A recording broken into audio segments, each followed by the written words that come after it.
Good evening, traveller. Wherever you are, nestled under blankets, half dreaming or frowning softly at the ceiling, welcome. This is boring history for sleep, where the past drifts by like a very slow procession of slightly confused oxen. Tonight we'll be reclining gently into the dining rituals of ancient Rome, a place where the wine was warm, the couches were communal, and the appetizers sometimes squeaked. This isn't a tale of glory or empire or thrilling conquest.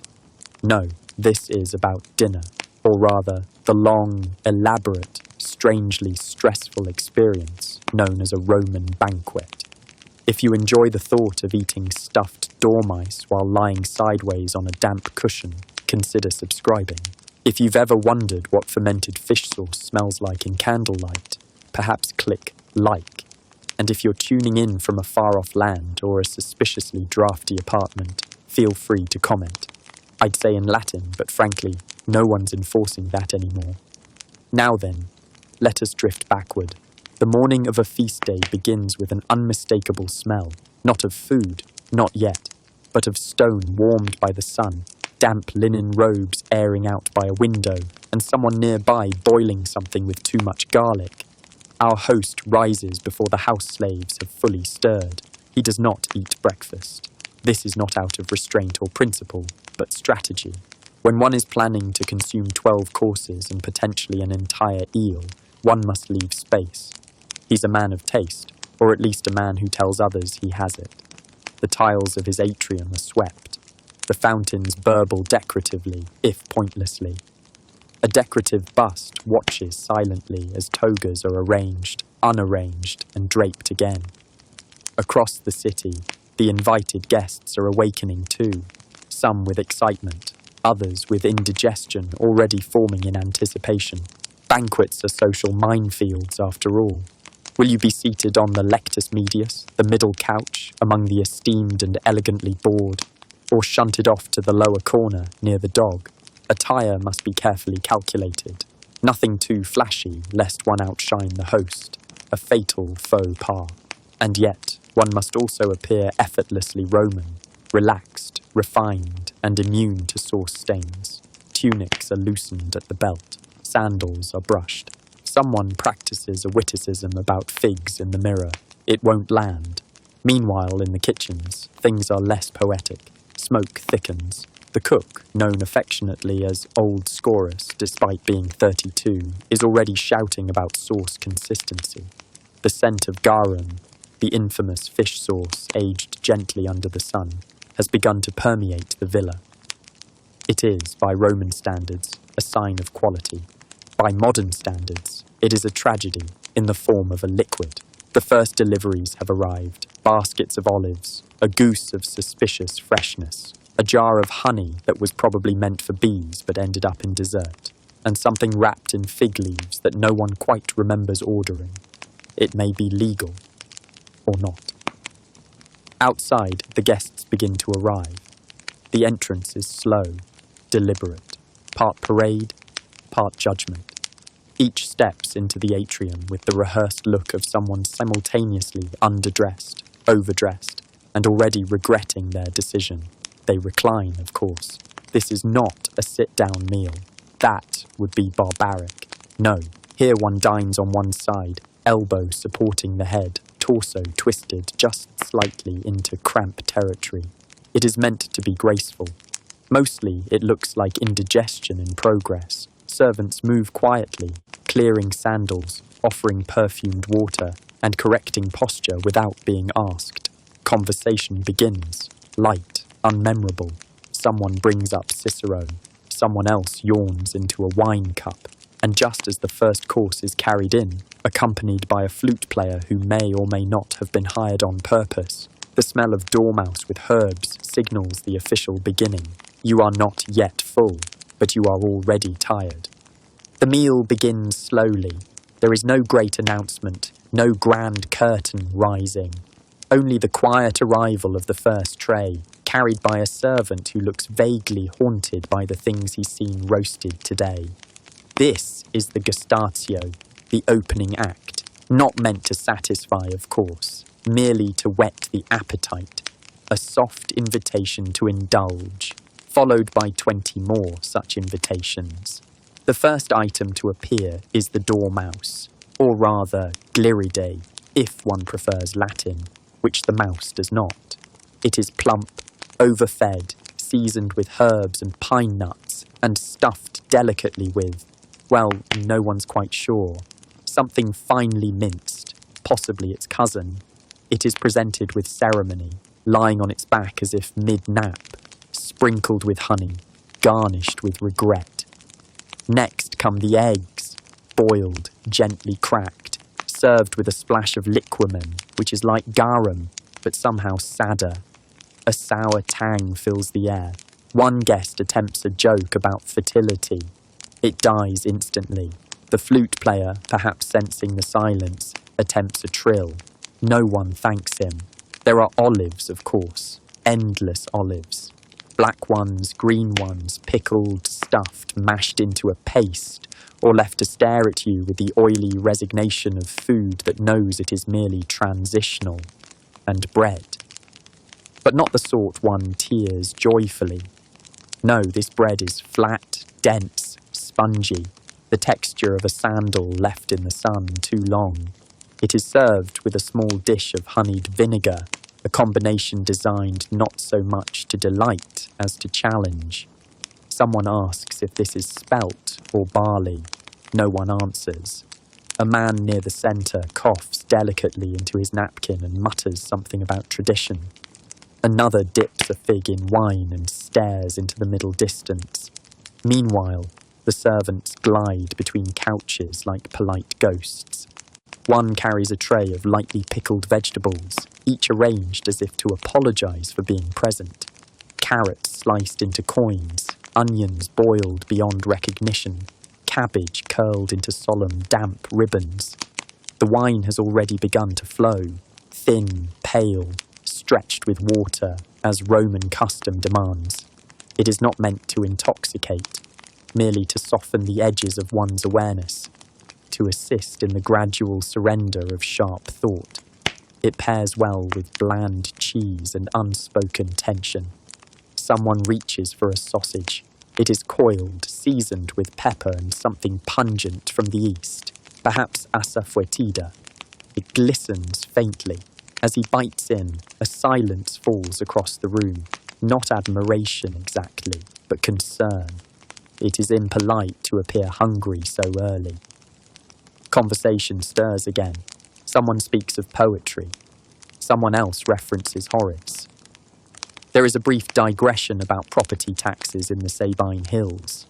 A woman with impeccable curls quietly recites a list of fish she refuses to eat.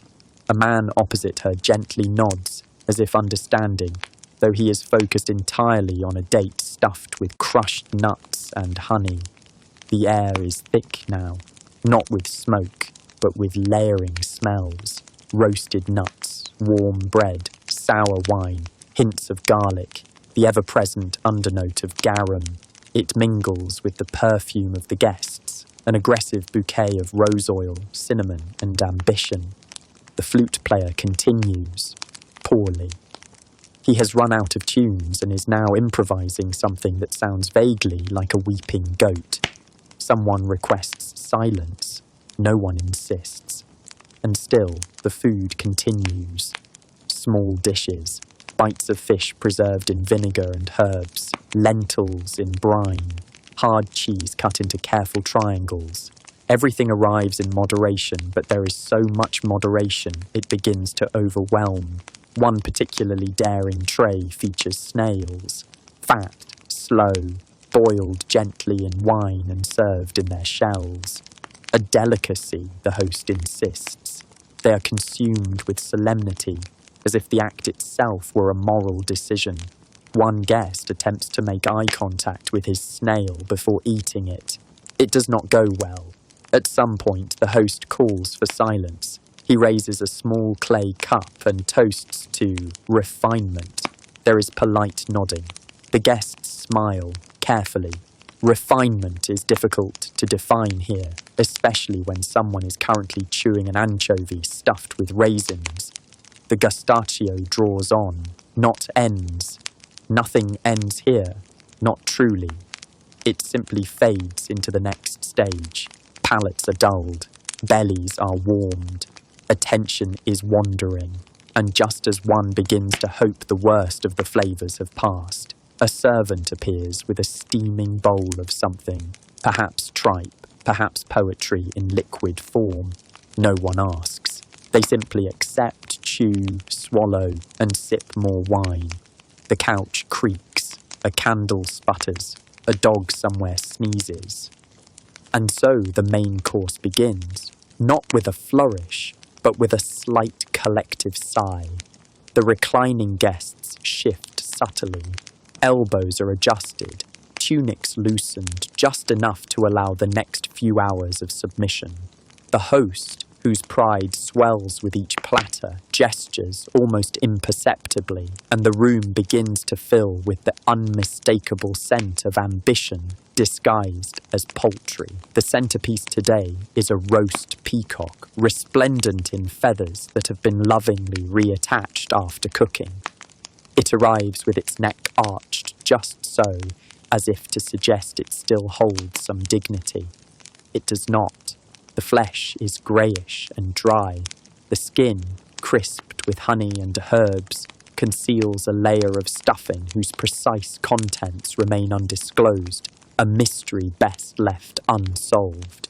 A flute trills faintly. Somewhere, a chair leg squeaks. Someone coughs into a napkin. No one touches the bird at first. It's possible they are admiring it. It's also possible they are afraid. Alongside it arrives a whole wild boar, its snout stuffed with dates, its body surrounded by sausages shaped to resemble figs. It is an impressive display, not because of its size, but because someone clearly spent hours arranging its ears just so. A servant slices delicately into the flank. The meat steams faintly.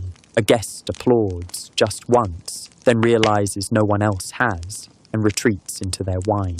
And then the dishes arrive in waves, not chaos, not frenzy, just an unrelenting trickle of increasingly specific animals. There is flamingo, roasted and sliced thinly, served cold with mint and vinegar. The colour is disconcerting. The texture, described by one poet as curiously fibrous, elicits thoughtful chewing and no eye contact. Eel pie makes an appearance, though no one admits to asking for it. The crust is golden, the filling dark and glossy, and the smell faintly suggestive of a drained public bath.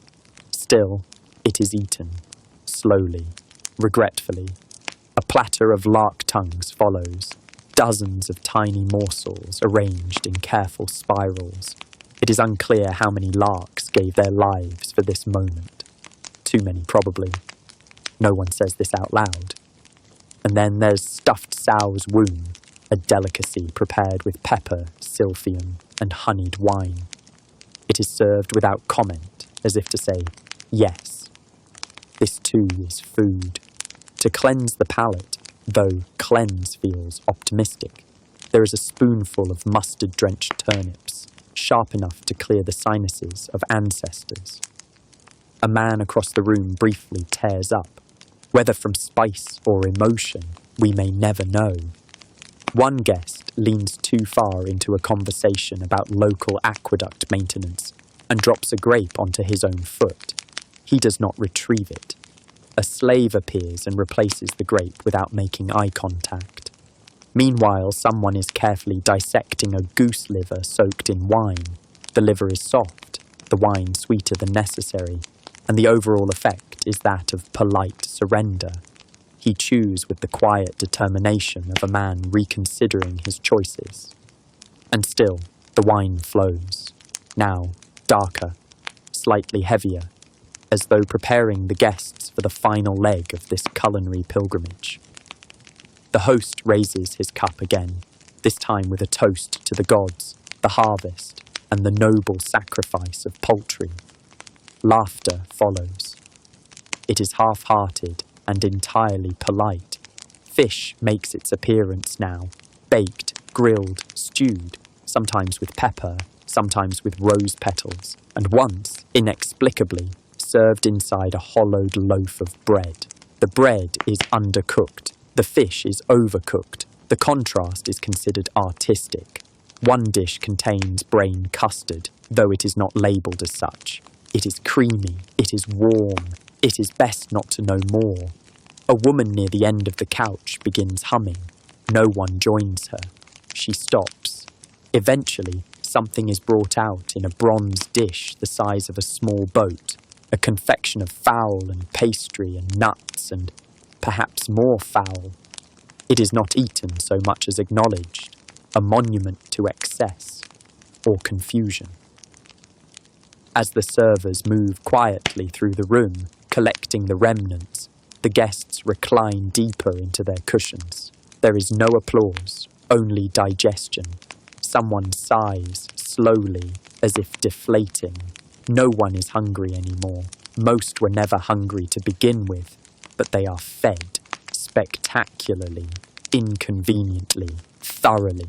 The main course has ended, not with fanfare, but with mild indigestion. And so the air settles, heavy with meat and incense, wine and heat. A silence stretches across the couches, not discomfort, just fullness. The kind of fullness that makes one question whether dessert is a mercy or a threat. A dog barks distantly. Someone mutters about Horace again. And another servant appears, this time with something sweet, because of course it is not over yet. And so the main course begins, not with a flourish, but with a slight collective sigh. The reclining guests shift subtly. Elbows are adjusted, tunics loosened just enough to allow the next few hours of submission. The host, whose pride swells with each platter, gestures almost imperceptibly, and the room begins to fill with the unmistakable scent of ambition disguised as poultry. The centerpiece today is a roast peacock, resplendent in feathers that have been lovingly reattached after cooking. It arrives with its neck arched just so, as if to suggest it still holds some dignity. It does not. The flesh is greyish and dry. The skin, crisped with honey and herbs, conceals a layer of stuffing whose precise contents remain undisclosed, a mystery best left unsolved. A flute trills faintly. Somewhere, a chair leg squeaks. Someone coughs into a napkin. No one touches the bird at first. It's possible they are admiring it. It's also possible they are afraid. Alongside it arrives a whole wild boar, its snout stuffed with dates, its body surrounded by sausages shaped to resemble figs. It is an impressive display, not because of its size, but because someone clearly spent hours arranging its ears just so. A servant slices delicately into the flank. The meat steams faintly. A guest applauds, just once, then realizes no one else has, and retreats into their wine. And then the dishes arrive in waves. Not chaos, not frenzy, just an unrelenting trickle of increasingly specific animals. There is flamingo, roasted and sliced thinly, served cold with mint and vinegar. The colour is disconcerting. The texture, described by one poet as curiously fibrous, elicits thoughtful chewing and no eye contact. Eel pie makes an appearance, though no one admits to asking for it.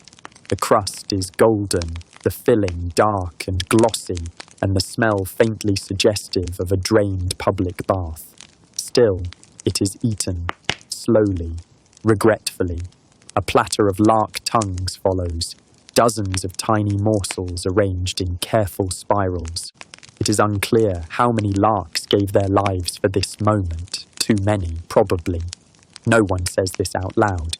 And then there's stuffed sow's womb, a delicacy prepared with pepper, silphium, and honeyed wine. It is served without comment, as if to say, yes, this too is food. To cleanse the palate, though cleanse feels optimistic, there is a spoonful of mustard-drenched turnips, sharp enough to clear the sinuses of ancestors. A man across the room briefly tears up. Whether from spice or emotion, we may never know. One guest leans too far into a conversation about local aqueduct maintenance and drops a grape onto his own foot. He does not retrieve it. A slave appears and replaces the grape without making eye contact.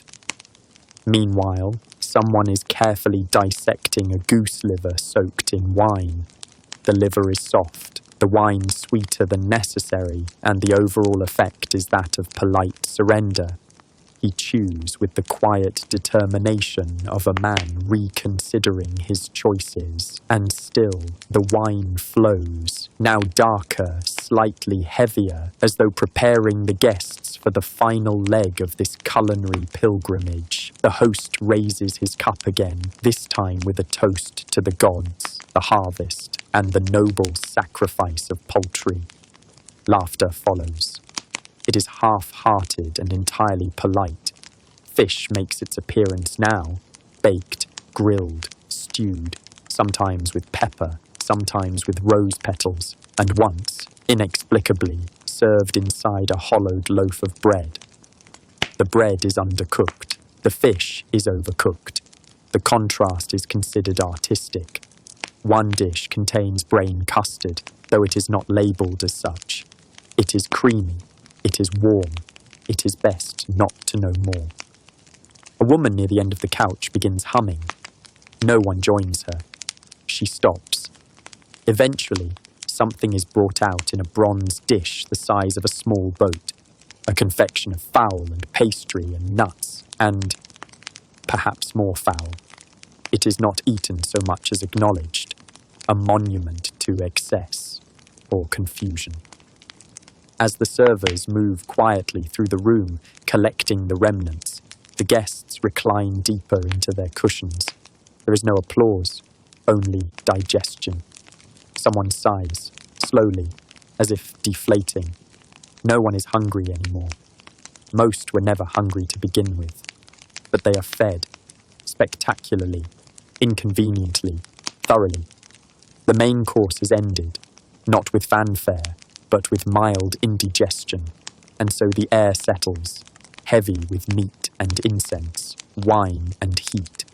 A silence stretches across the couches, not discomfort, just fullness, the kind of fullness that makes one question whether dessert is a mercy or a threat.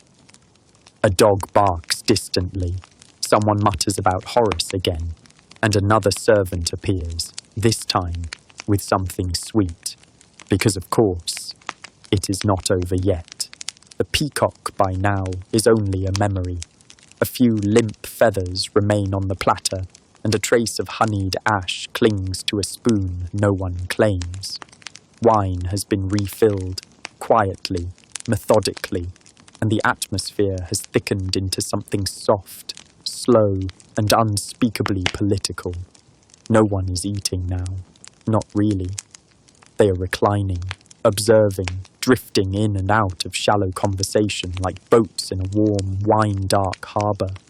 But beneath this floating stillness lies something sharper, a quiet tension that simmers beneath every glance, every comment about lentils, every perfectly measured laugh at a less than perfectly delivered joke.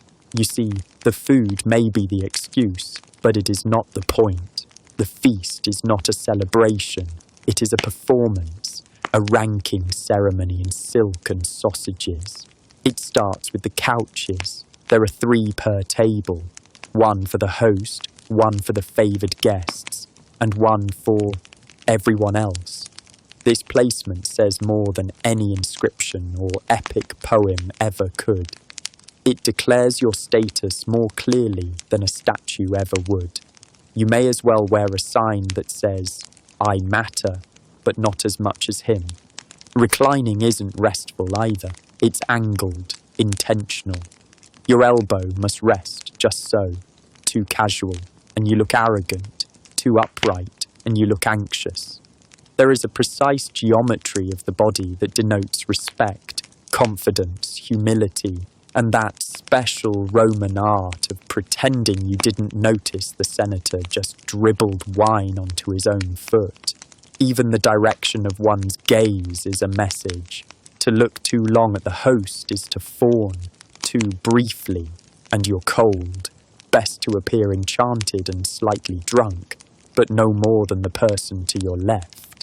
And speaking of that person, you probably weren't seated next to them by accident. The host has arranged everything with an eye toward drama. Rivalries here, flirtations there, a poet nobody invited placed just near enough to overhear something he can later misquote in verse. A cough becomes commentary, a sneeze, a metaphor. A raised brow across a bowl of walnuts may signify admiration or contempt, or both, depending on how the guest answers the next toast. Ah, yes, the toasts.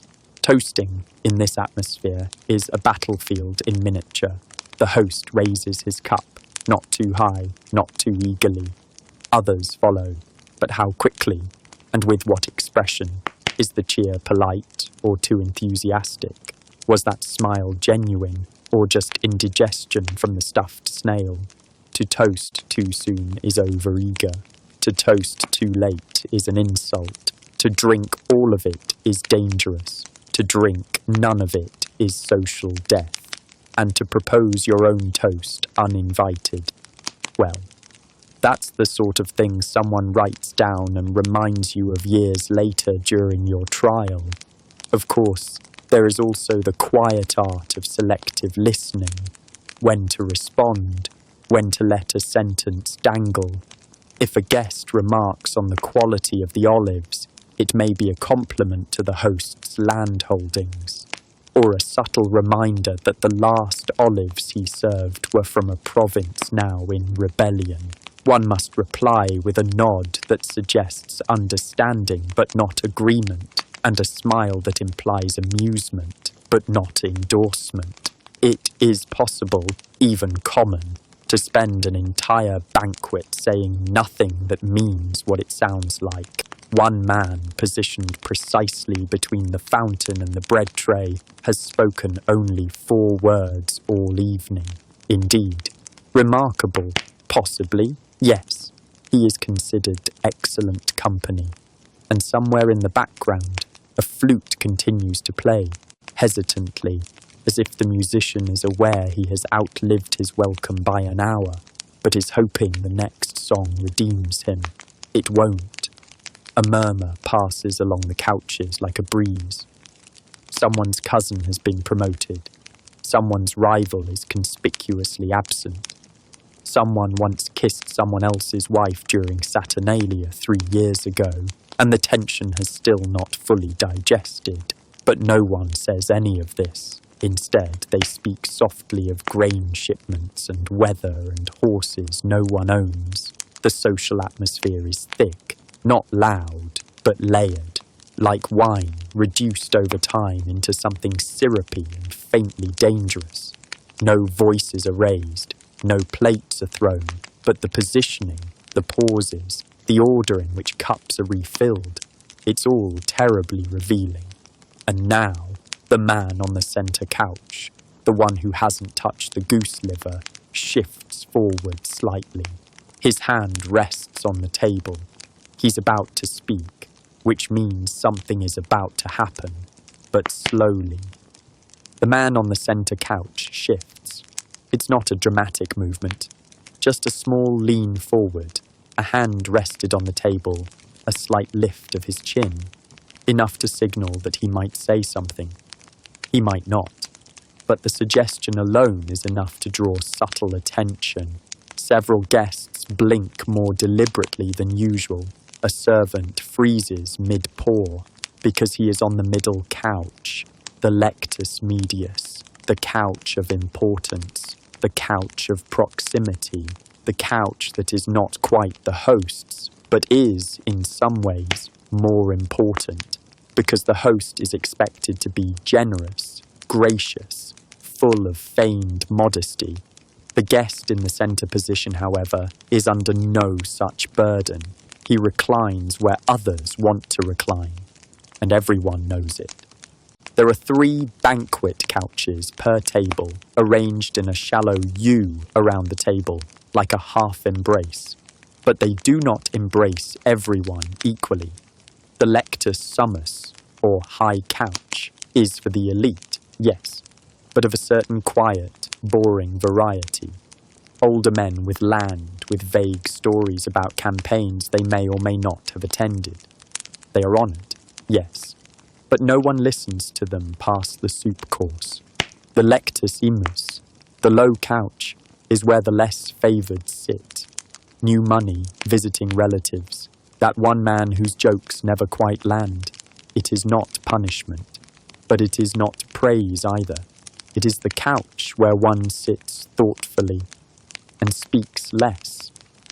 But the middle couch, the one this man now gently dominates with his elbow, with his very posture, that is the place of influence. You are not simply important if you sit there. You are active. You shape the conversation. People angle their shoulders towards you. They laugh when you half smile. You are, in the softest and most smug of ways, the gravitational centre of the evening. Of course, getting this seat isn't random. It never is.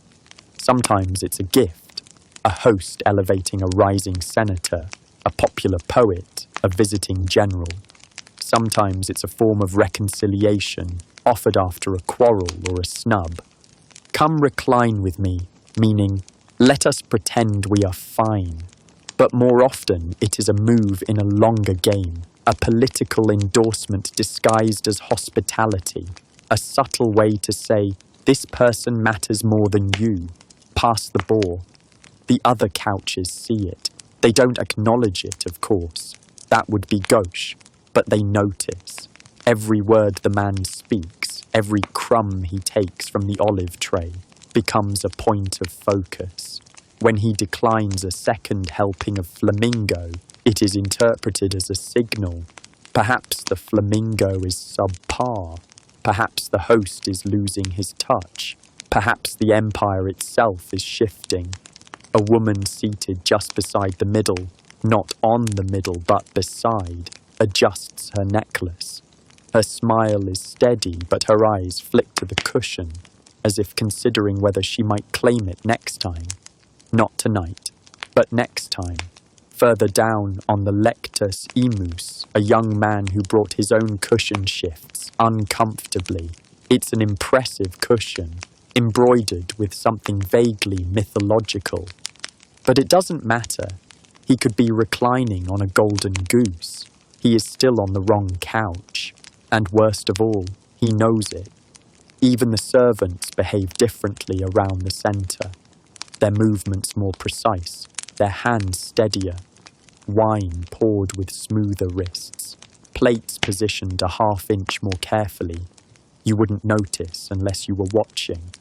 But everyone is watching.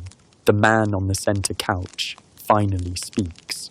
Just a few words, a comment about the weather in Campania or the regrettable decline of Roman drama. Nothing consequential, but it is heard, received, absorbed. Others nod thoughtfully, pretending it was a profound remark. Maybe it was, maybe it wasn't. It doesn't matter, because it came from the middle. The host smiles too broadly in response, a slight overcorrection. He is trying, perhaps too hard, to appear equal, though he is technically the one feeding everyone. Ownership, after all, is not always control, and as the flute player strikes up another gently unfortunate tune, the couches settle once again into their quiet hierarchy. Plates clink. Someone chuckles at nothing in particular. A dog wanders under the table, sniffing for dropped prestige. And on the far edge of the room, where the oil lamp flickers with a slightly lower flame, a guest watches all of this with practiced stillness. He's not on the middle couch, but he plans to be. Eventually. It is easy. reclining there with a half-drunk cup of wine and a honeyed fig dissolving in your cheek, to forget that the banquet does not run itself. It breathes, yes, but it does not breathe on its own. Behind the velveted silence and low conversation, there are others, moving not just quickly, but quietly, smoothly, invisibly. They are the ones who never sit, who never toast, who never mistake the flavour of the sauce, because they've tasted it dozens of times while adjusting its consistency to match the host's mood. They are the ones who serve, and though you may not know their names, they know everything about you. They know who arrived late, who is eating too quickly, who likes their wine diluted more than they'd care to admit. They know which guest once spilled garum on the host's lap 5 years ago, and has never been seated on the high couch since, and yet they say nothing. Their language is one of footsteps and tray angles, of glances exchanged across the room and platters refilled before anyone has the courage to ask. They time their movements to the rhythm of the banquet, not too fast, lest they draw attention, not too slow, lest someone notice a delay. A servant passes now, barely a breeze, and replaces an olive dish before the man reclining near it realizes he was reaching for one. Another follows, refilling wine with the steady hand of someone who has been doing this since childhood. His face is expressionless, his motion fluid, his path already planned. Some carry dishes, some clear them, some refill lamps or fan the air or discreetly mop a wine spill that will never be mentioned. Others watch. Not the guests, but the other servants, watching each other. A quiet system of accountability held together not by fear, but by rhythm. One misstep and the whole performance wobbles. There's a boy in the corner whose only job is to fetch fresh towels. He hasn't been called yet, but he stands alert, holding the folded linen like a holy relic. He is new. His sandals are too tight. He will go home with blisters. An older woman supervises the kitchen doorway. She does not move much, but her eyes flick between the guests and the wine jugs, the trays and the fig bowls. She sees everything. She nods, and the boy moves. She does not nod again. They will clean everything tonight. Not just the dishes and bowls, but the couches, the cushions, the floor beneath the couches, the places where guests dropped grapes and words they shouldn't have said. They'll remember, not because they are nosy, but because memory is part of the job. They remember who left their cup behind, who laughed too loudly at the wrong story, who made a joke that landed poorly, and who picked it back up with a compliment about the olives. And still, they serve. They carry platters that weigh more than their arms want to admit. They balance bowls on trembling fingertips. They hold their breath while adjusting the placement of a honey cake. They know which guest will ask for more bread, not now but soon. They've already prepared the tray. They do not speak unless spoken to, but they listen. Oh, they listen. One has memorized half a senator's speech from hearing him rehearse it through a doorway.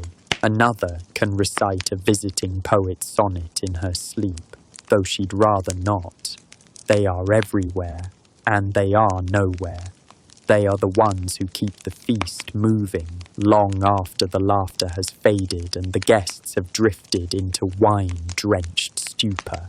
When the final fig has been dropped and the host is dreaming with his mouth slightly open, they will still be there, lifting, sweeping, pouring, folding, watching.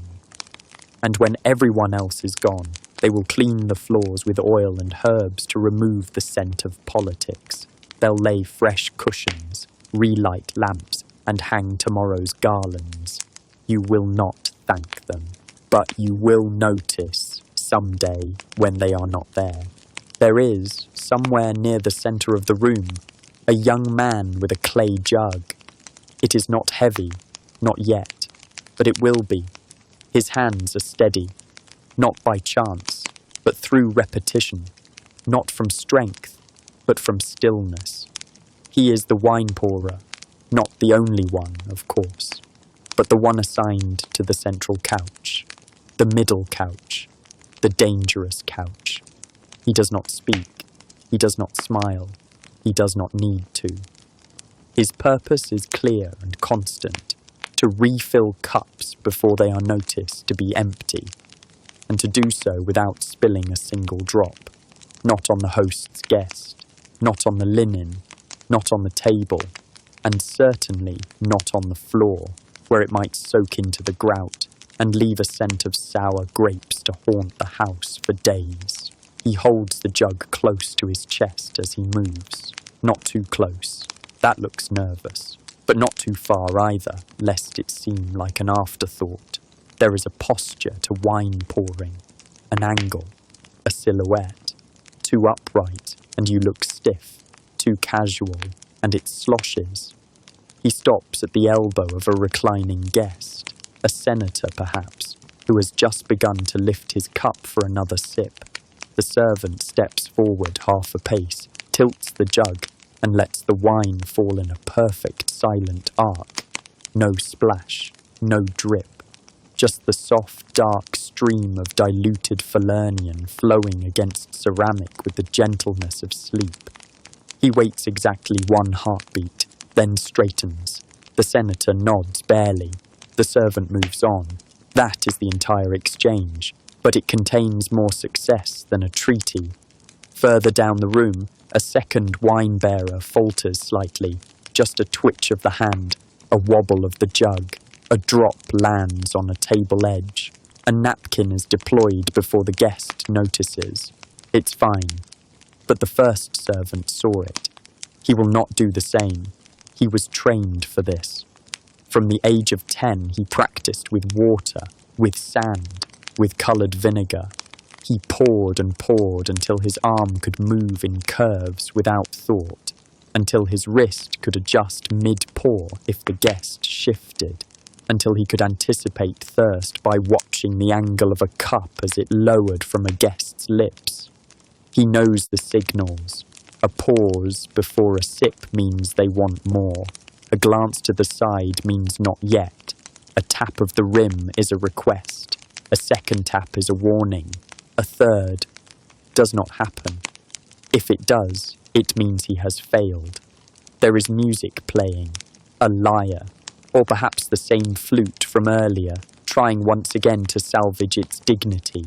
But the servant hears only footsteps, the rustle of linen, the subtle shift of bodies repositioning on leather, the scrape of a bowl being pushed away.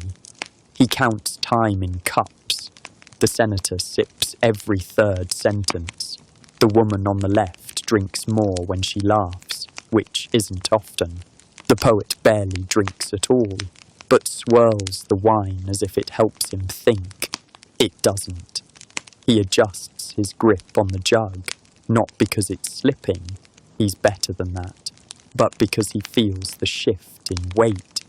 It's almost time to return to the side table for a refill. But not yet. There are still a few drops left, and there's one more guest who hasn't been seen to. He makes his way there, past the olives, past a dropped plum, past a guest who appears to be quietly weeping for reasons unrelated to wine. He stops. He pours. The wine enters the cup like dusk entering a quiet room. Still no spill. He does not smile, but inside, deep, invisible, there is a quiet satisfaction. No one will clap. No one will remember. But the feast continues, without interruption, without embarrassment, without a single drip of sour, sticky evidence marring the couch. And that, to him, is the measure of a perfect night.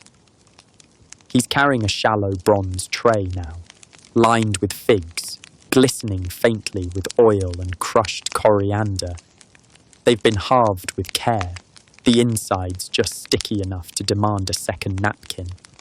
Their scent is soft and warm, with a slight bite of citrus underneath. It mingles with the low background perfume of roasted meat, wax, sweat, and wine-soaked linen. The guests are tired now, not exhausted, but softened. Their voices lower, their posture slackens. The politics of the evening haven't ended. They've merely grown less theatrical. This is when the real things are said, when the pleasantries start to slip. And this, oddly enough, is when he hears the most. He passes the figs, slowly, evenly, crouching when needed, stepping lightly when not, always behind the dominant shoulder, always within reach but never blocking a glance. The guests never lower their voices. Not for him. He's not there. Not truly. He is a moving tray with hands and sandals, and this makes him the safest audience in the room. He doesn't try to listen. He doesn't have to. One guest, reclining sideways with the posture of a man halfway to sleep, murmurs, "He'll never support the land grant. Not if Publius is still pulling strings in the east." His companion nods and bites into a fig, as if it were merely about figs. The servant sets down a bowl, refills the tray. Behind him, the first man mutters again, "I'll remind him of that winter near Capua. He still owes me." The servant steps away. The tray is lighter. His mind is heavier. He walks along the back of the lectus imus, where the talk is less careful. Here, ambition is raw. One man chuckles softly, whispering, "You see her necklace? 2 years ago, she couldn't afford a second tunic. Someone's been generous." A second responds, "Or strategic." They both eat their figs. At the centre couch, someone is recounting an anecdote about a former consul's embarrassing poetry reading. He rhymed republic with spit bucket, a woman says flatly. Twice. Laughter ripples. A fig drops unnoticed onto a cushion. A servant will clean it later. He moves toward the host now. This is where the words get trickier. The host is smiling, but his eyes are sharp. The man beside him, the one who reclined like he belonged here, is swirling wine idly. "You've made a statement," he says, not accusing, just observing. The host shrugs. "I invited whom I pleased." A fig passes from tray to plate without eye contact. "Even the man who blocked your aqueduct contract?" the guest asks, his voice low. The host's reply is soft, amused. "He won't block the next one." The servant shifts his weight, not out of discomfort, but because the tray is nearly empty. He moves down the line. Refill, offer, nod, pretend. He's heard plans made, threats hidden in compliments, proposals wrapped in pastry metaphors. He's heard one man admit to embezzlement mid-sip, then belch it away. He's heard poetry half recited as seduction and countered with something about irrigation.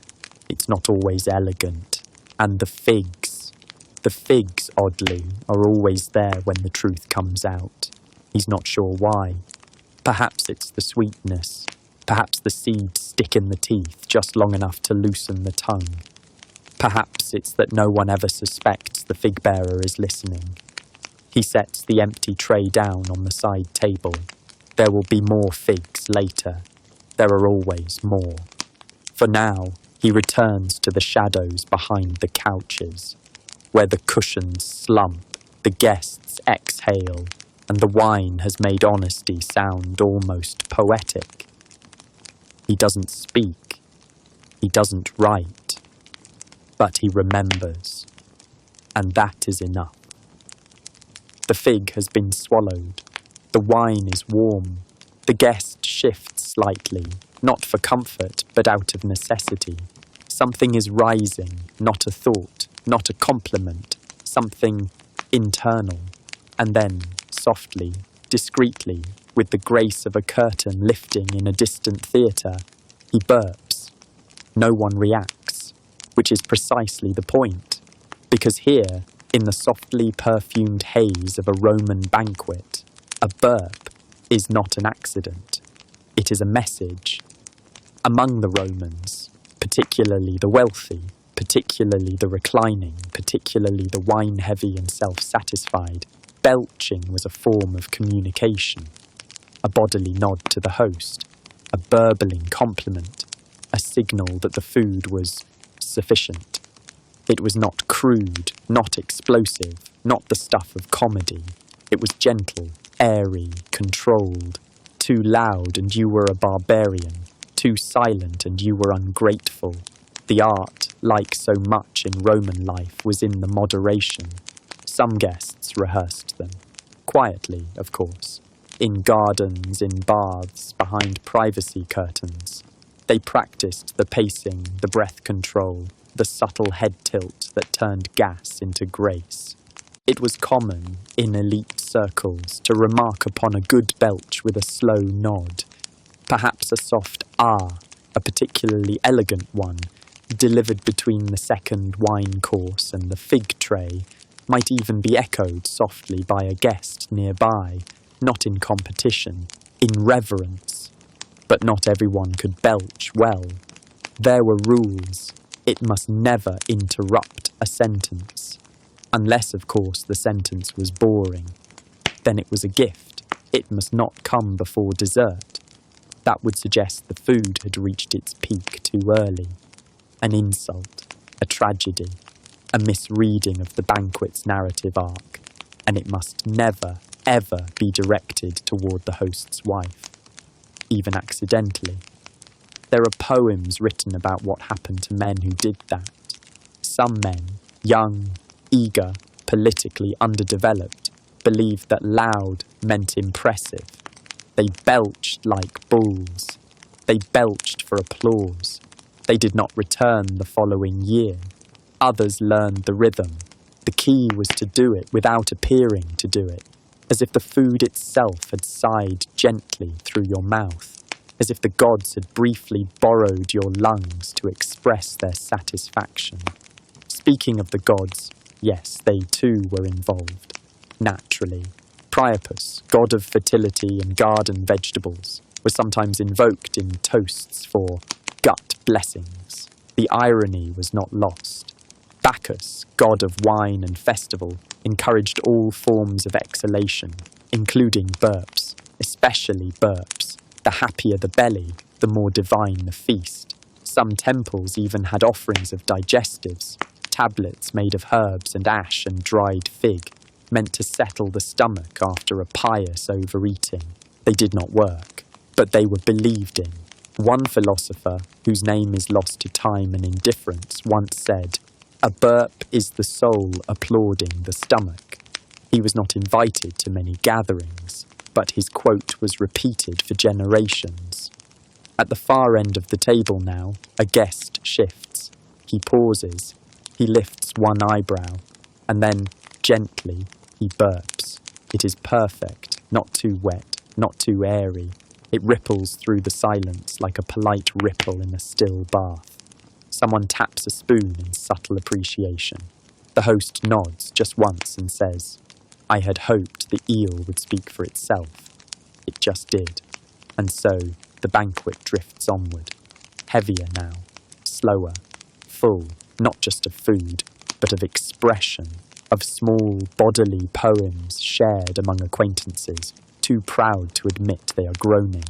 The flute player, wisely, does not comment, because here, in this candlelit hush, the stomach is no longer private. It is social. It is sacred. It is, in its own way, part of the conversation. There's a quiet language to anticipation, a choreography that only those trained in its silences truly understand. A tray is passed. A guest reclines just a little too far. His fingers loosen their grip on a wine cup slick with condensation. The cup tips. Slightly. It begins its descent. No one else reacts, but he does. The servant is already there, moving before the fall is fully underway. Not because he is fast, though he is, but because he knows. He saw it before it happened. Saw the way the guest's wrist bent awkwardly beneath the folds of his tunic. Saw the over-tilt of the elbow as he reached for a second honeyed fig. Saw the glaze in the guest's eyes, the softened jaw, the telltale slackness of a man who has crossed the invisible line between comfortably full and philosophically stunned. So he moved, just half a step, a shift in weight, a slight rotation of the shoulders that looks from a distance like nothing more than repositioning a tray. But it places him exactly where he needs to be. The cup slips, the guest exhales, and the servant's hand, practiced, sure, never hurried, catches it just above the floor. No splash, no stain, just the sound of breath being held and then released around the table. The guest, blinking, attempts to pretend it never happened. He lifts a grape to his mouth as if this has always been the plan. No apology. No thanks. Of course not. That would mean acknowledging the near catastrophe. But the host sees. He notices the servant's still hand, the captured cup, the calm expression. He will not say anything. But tomorrow, perhaps, that servant will be given a better assignment, a better tray, a better room. Because in the world of the Roman banquet, the greatest virtue is not saving the cup. It is doing so without making a scene. This is not the first time. The servant has done this dozens, no, hundreds of times. He has retrieved olives that rolled from trembling fingers. He has intercepted tipping sauce bowls. He once caught a small roasted bird that launched itself off a platter when someone gestured too enthusiastically during a toast. The guest had been quoting Virgil. The bird had its own opinions, and not all near misses are so accidental. Some guests, full of wine and boredom, perform subtle tests. They place a cup a little too close to the edge. They balance a wedge of cheese on the rim of a dish and pretend not to see it sway.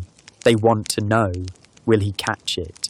He always does, because he watches, not just hands and elbows, but the rhythm of the feast itself.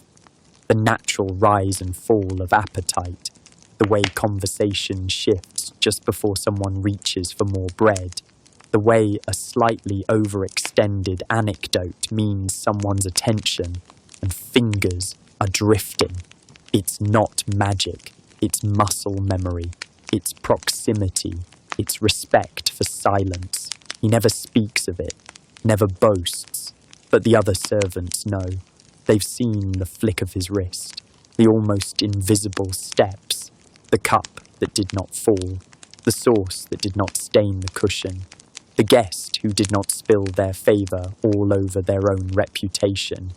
Because in this room, glowing with lamplight and too much wine, full of ambition and honeyed breath, a spill is not just a spill, it is embarrassment. It is proof that you lost control even for a moment, and he is there always to stop that from happening, to preserve the illusion of grace, even when the room is wobbling with half sleep and full stomachs, even when no one is watching, except him. There's a moment, often sometime after the second round of wine, but before dessert, when the conversation begins to tilt, not collapse, not ignite, just tilt. Enough that a guest might raise his cup just a little too slowly. Enough that someone leans in to speak and the words come out polished but pointed. "You've managed to keep such a lovely estate out in Tibur," one guest says, reclining just slightly more than is proper, especially with all the grain shortages. The recipient smiles. Carefully. He doesn't flinch, but the flicker of his fingers at the edge of his cup suggests he's heard what was really said. You've done well, suspiciously well, while others starved. That's how it begins. At a Roman banquet, true insults are rare, too direct, too obvious, too barbaric. But the compliment, the praise wrapped in implication, the velvet acknowledgement laced with quiet accusation, that is an art form.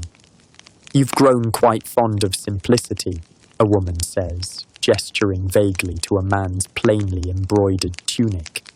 It's brave, really. Translation. Couldn't afford the nicer one, could you? Another sips his wine and nods across the room. You've kept your figure nicely despite the generosity of this meal. Meaning, I remember what you looked like last year, and I'm watching closely. Even silence has weight. A man praises the peacock dish, loudly, floridly, so tender, so daring, so audacious. The host nods. The guest beside him says nothing. That silence lands harder than a poem. Some compliments are decoys. They distract. Your son is doing well in rhetoric, yes, such a clear speaker. Which is followed not coincidentally by, he certainly inherited your sense of judgment, which isn't a compliment at all. Which is why everyone laughs. Even genuine praise becomes suspicious after a while. If a guest receives too much, too many mentions of his estate, his dinner parties, his victories in court, others begin to glance at each other. It's not that they mind his success, it's that someone wants something. Of course, everyone pretends not to notice. They nod, they chew slowly, they raise their eyebrows in agreement, but beneath the surface, the calculation is ongoing. Praising a rival's garden may be an apology for past offence. Mentioning someone's wife's clever poetry may be a warning that you know too much.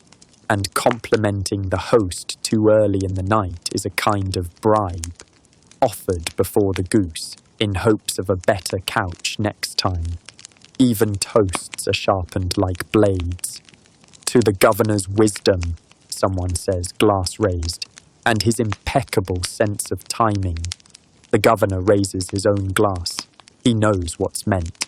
He's being praised, yes, but also reminded. He arrived late, and everyone noticed. The game is slow, never cruel, but always exact. To survive in this room, you must hear what was not said. You must praise in return, not equally, not reciprocally, but strategically. I've always admired your restraint, one guest tells another, watching him take only one date from the tray. It's a rare man who knows when to stop. The other smiles. He takes a second date. And just like that, the balance resets. Because at a Roman banquet, words are not just words. They are posture. They are currency. They are the difference between being admired and being remembered. And no one wants to be remembered for the wrong thing. They arrive without fanfare. The platter is oval, glazed with something the host described earlier as Carthaginian technique, which likely means it's cracked somewhere beneath the glaze. The servant places it on the table with the same solemnity as every other dish, but you can see it in his eyes. He knows. It's the turnips, boiled possibly twice, cut unevenly, glistening faintly with oil that has been seasoned with what can only be described as courage. They sit on a bed of wilted herbs, which gives the impression that someone tried. A few have been dusted with some kind of spice, pepper, or perhaps just crushed regret. One or two still wear the outer skin, which has the texture of soggy parchment. The colour is beige, beige on beige, surrounded by a soft grey steam that smells faintly of earth and indecision.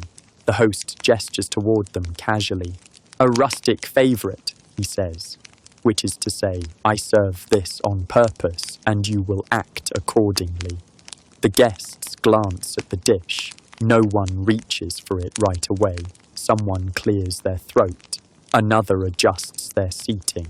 A third asks asks an unrelated question about aqueducts, just loudly enough to shift attention for a moment. But eventually, inevitably, someone caves. A man on the middle couch, not the centre seat, but adjacent. A good position. He cannot refuse. He lifts the spoon with the ceremonial weight of a man, accepting an unpleasant duty, and places 2 turnips gently onto his plate. He chews, slowly, nods, swallows, and says the words that seal everyone's fate. Ah, perfectly tender. This is the signal. The pact has been made. Everyone else must now participate. Plates are passed. Spoons scrape softly. Polite murmurs echo around the room. Delightful. So earthy. I've always said the simpler dishes carry the soul of the table. None of this is true, but no one is bold enough to admit what they're tasting. Wet blandness, with the mouthfeel of warm leather and the flavour profile of laundry steam. One guest, more practised than the rest, tucks a turnip beneath a fold of lettuce on his plate and pretends to have finished it. Another pairs it with a grape to distract the tongue. A third takes a bite and immediately begins discussing temple renovations, hoping that words will drown the texture. A woman across the table has eaten half of hers and now holds the remaining piece on her spoon, mid-air, as though preparing to offer it to an invisible deity. She never brings it to her mouth. She just holds it. And the host, he smiles. He is not eating any of the turnips. He has not touched them once, but he watches, and he nods, because that is the real point. The turnips are not food. They are a test, a silent social exercise in obedience, gratitude, and the maintenance of illusion. The turnips say, "You are a guest here. You will honour the food, even this." And so the guests comply. They chew, they swallow, they compliment. One man has even asked for seconds. He is either very clever or very hungry. Possibly both. Possibly neither. And still the platter sits full of untouched thirds and fourths, slowly congealing beneath a film of cooled oil.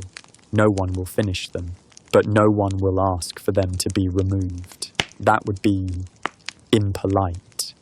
Eventually, a servant will lift the dish without comment. He will take it to the kitchen where it will be repurposed as either pig feed or plaster filler.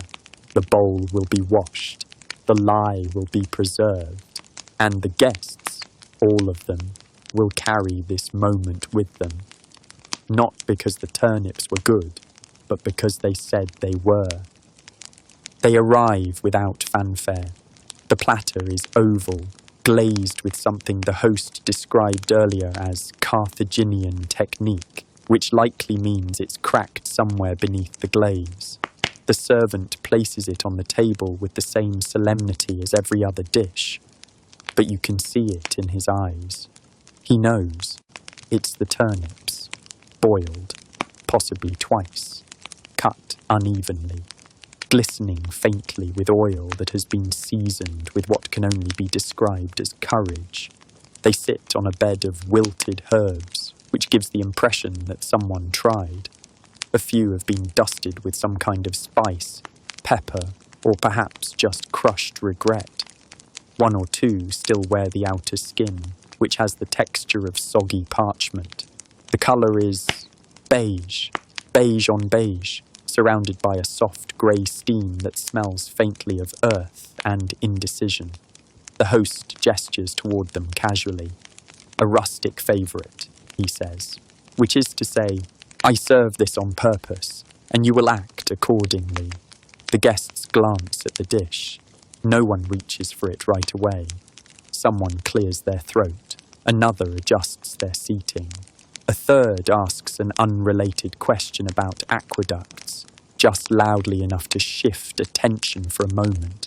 But eventually, inevitably, someone caves.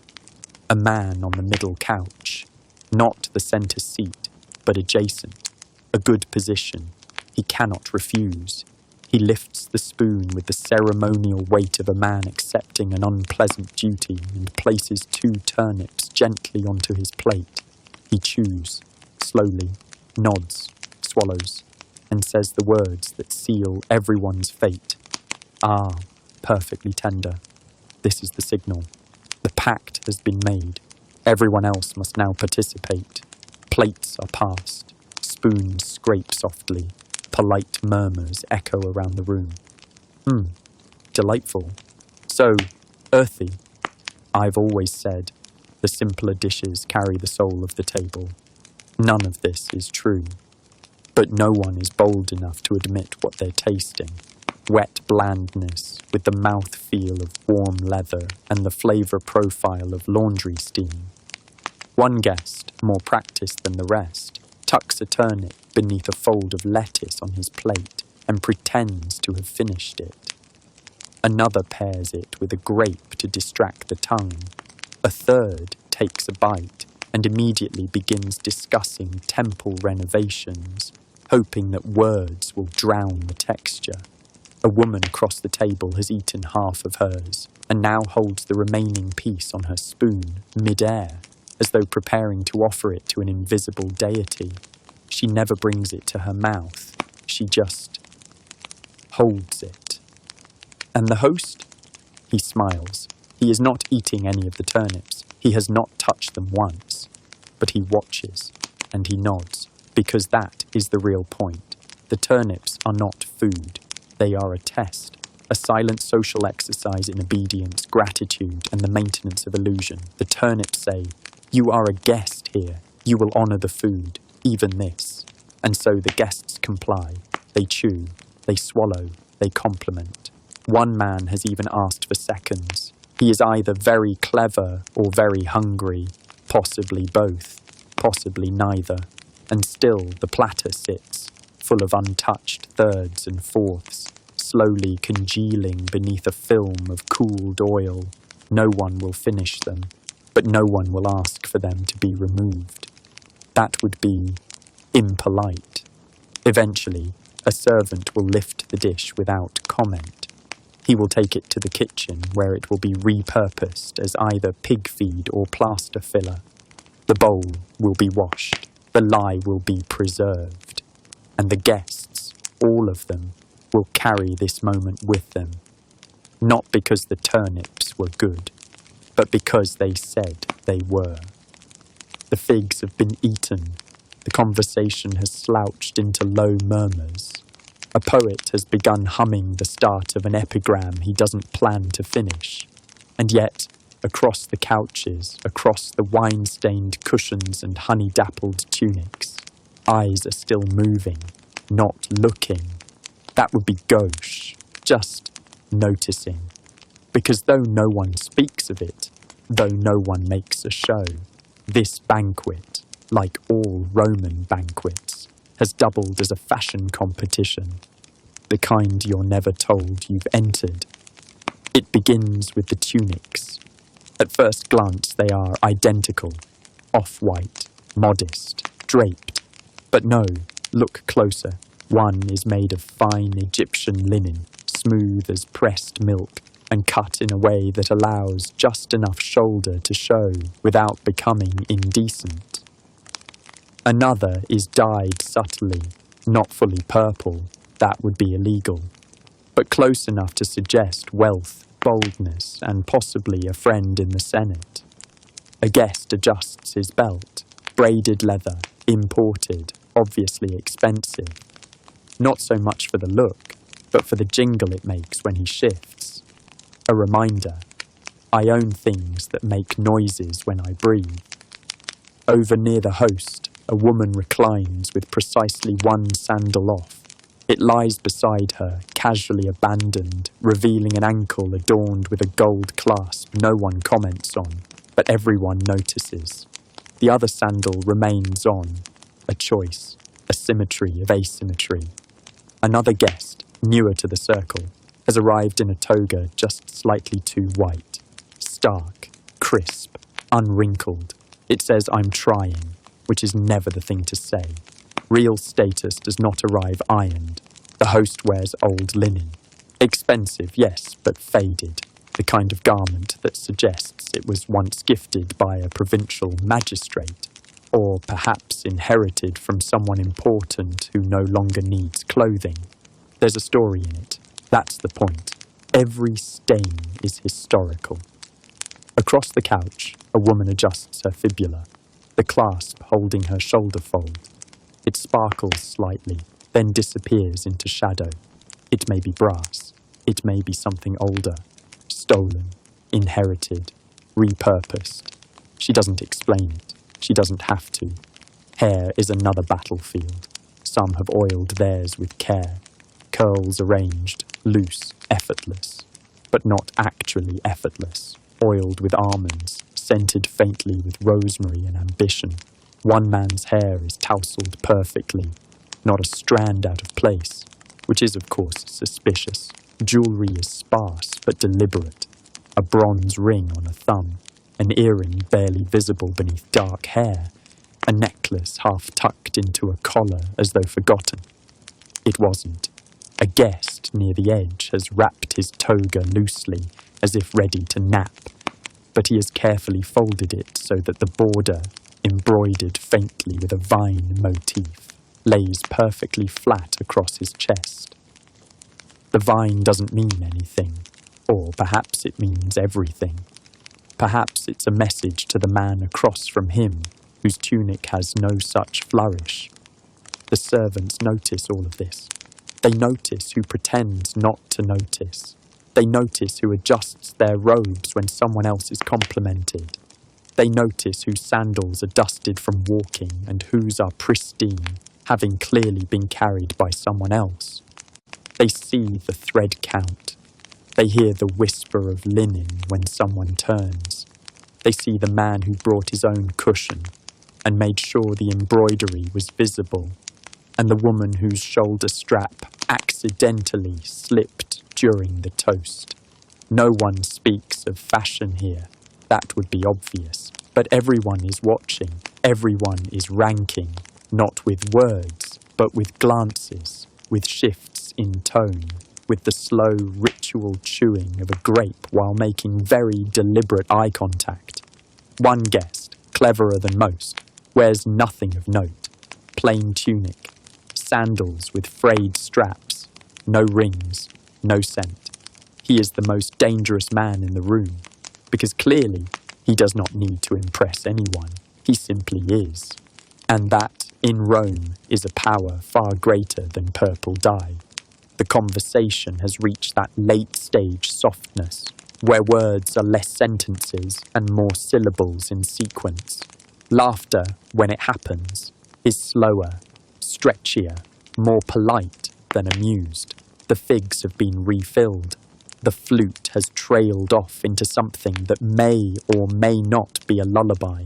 Someone is murmuring about mosaics. Someone else is swaying slightly, as if their cushion has become a raft. And then it happens. A faint snap. Not loud, not disruptive, but unmistakable. A sound that cuts through the candlelit murmur like a string pulled too tight. Leather. Tearing.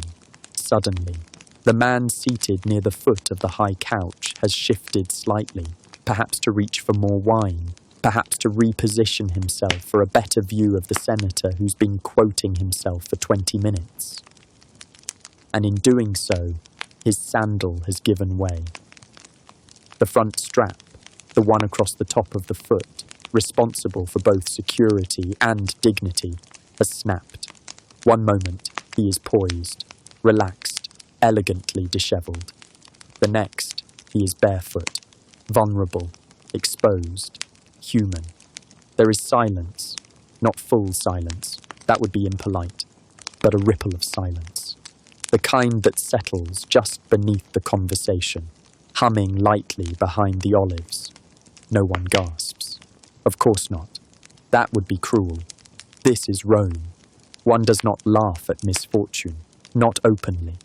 Instead, a guest nearby glances just long enough to register the damage, then looks away with polite speed. Another raises a cup to his lips but doesn't drink. He is watching, over the rim.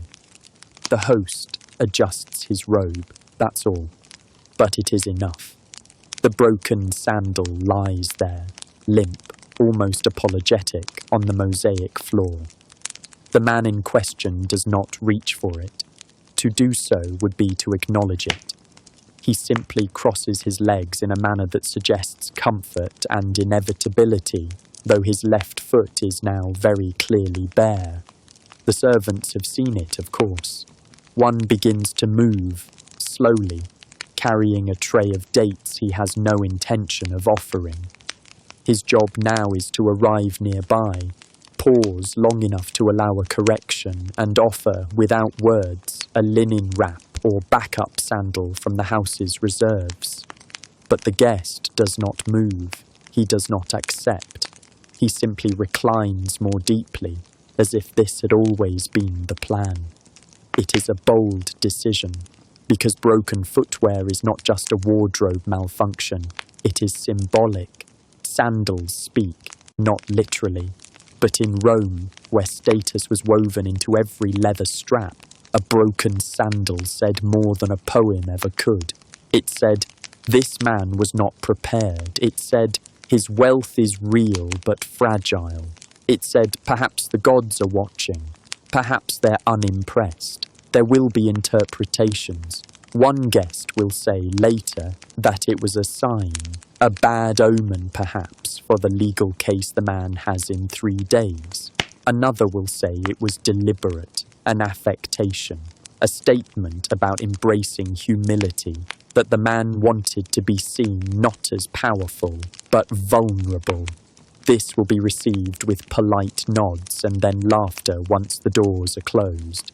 A third will suggest quietly that the man has lost favour, that the host would not let this happen to someone truly secure. And perhaps that's the real truth, because the strap didn't snap suddenly.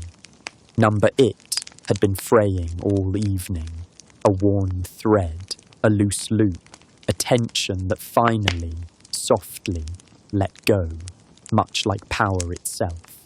It happened sometime between the last wine refill and the return of the harpist.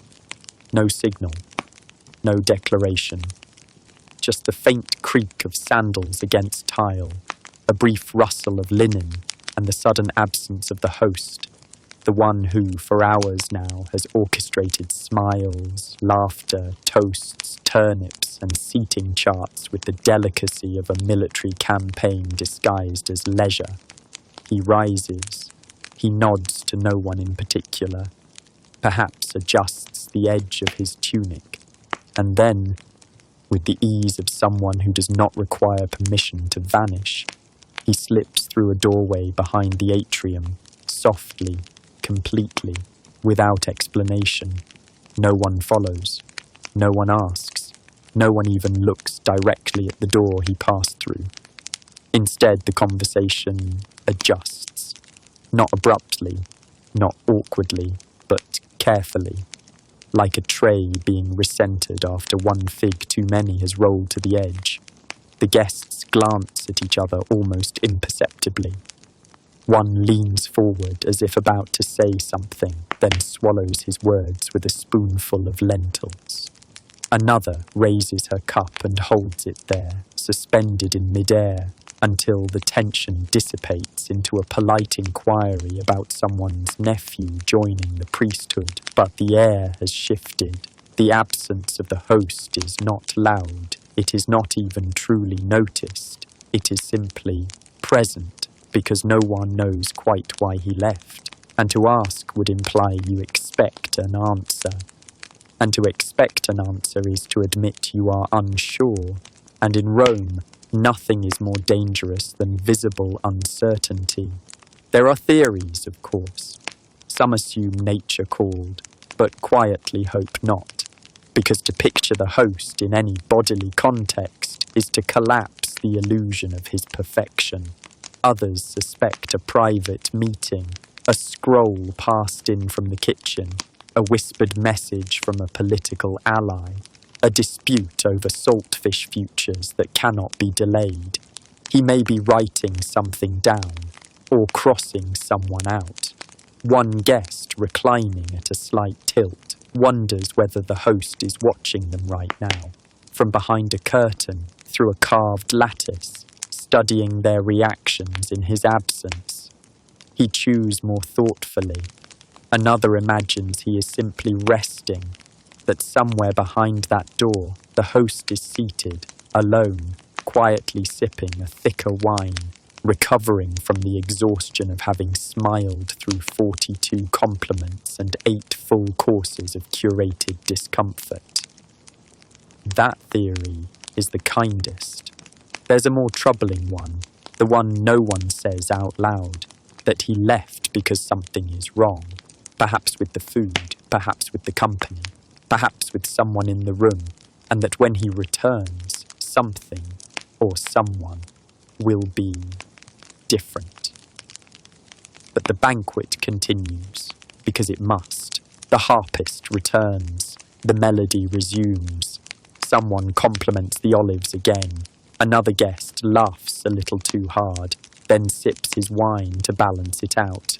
The door remains closed, and the space he left behind, at the centre of the couch, marked by the fold of his robe and a half-eaten grape, remains perfectly untouched.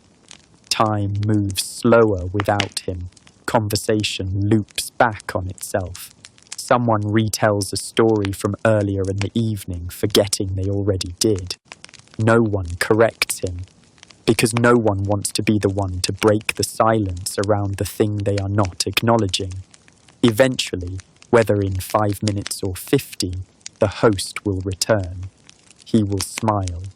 He will say something vague and reassuring like, "I had to check on the lamps."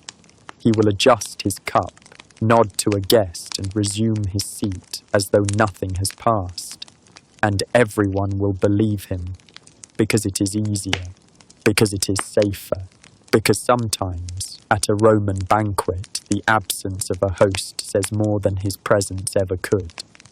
It's late, though no one has said so. Time here is not kept by sundials or clepsydras, but by the weight of digestion, by the slow coiling fatigue in the limbs, and the way voices begin to slip beneath the surface of audibility. There are still words, of course. There is still movement. But it's all slower. The debates, once crisp and flourished with gestures, now arrive with long pauses between phrases. The points are still made about architecture, about poetry, about someone's curious family arrangement. But they are no longer arguments. They are drifts. Someone is speaking about land boundaries in Gaul, or maybe it's Gaulish wine, or maybe he's forgotten where he started. No one minds. The man beside him nods slowly, dreamily, with the expression of someone agreeing to things he no longer understands. His cup rests on his chest, tilted slightly. His left sandal dangles from 2 toes, forgotten. Across the couch, a woman who had once corrected someone's pronunciation of silphium is now absently smoothing the fringe of a cushion that is not hers. She has spoken 3 times in the last 10 minutes, each time to a different person, each time saying, "It's warm in here, isn't it?" The flute player, who left and returned sometime during the 3rd wine refill, plays quietly now. Not a song exactly, more like the echo of a melody. His notes rise like steam and vanish before they reach the rafters. Even the servants have begun to slow, not sloppily, just gently. Their steps are softer, their trays lighter. Some have begun removing dishes without waiting for the nod. They know. The feast is no longer expanding. It is contracting. A few guests still attempt conversation. They lean in, speak deliberately, try to make eye contact, but their words are tuned too sharply now, like silverware scraping plates in a room full of cushions. Their enthusiasm floats above the rest, uninvited. No one replies. Some murmurs are not even speech, just soft exhalations. A half laugh, a muttered the sound of a tongue clicking against the roof of the mouth in ancient disapproval, or digestion, and here and there sentences trail off completely. I remember when well, if the council approves, then perhaps we might. He said he would. He did say. But then, of course, no endings, just air. One man speaks only to his wine now. He's swirling it in the cup, watching it ripple, whispering something about Saturn and goats. He may be reciting a poem, or a tax report, possibly both. The room is warm, the lamps glow a little lower than before. Someone has opened a door somewhere, and the breeze it lets in is barely enough to stir the steam rising from the last surviving bowl of lentils. And through all this, the murmurs continue. Not language, not really, but presence. The soft hum of people nearly finished, but not yet ready to leave. The stage where thoughts are no longer shared, only released. 1,000 small murmurs overlapping like leaves in wind. Familiar voices grown distant, still recognizable, but just barely. The kind of conversation that can only happen at the end, when nothing is being said and everything is being understood. He's been quiet for some time, not unusually quiet, not in the way that draws attention, just the kind of quiet that blends in, becomes part of the furniture, which, coincidentally, is exactly what he now resembles. He is, quite literally, part of the couch.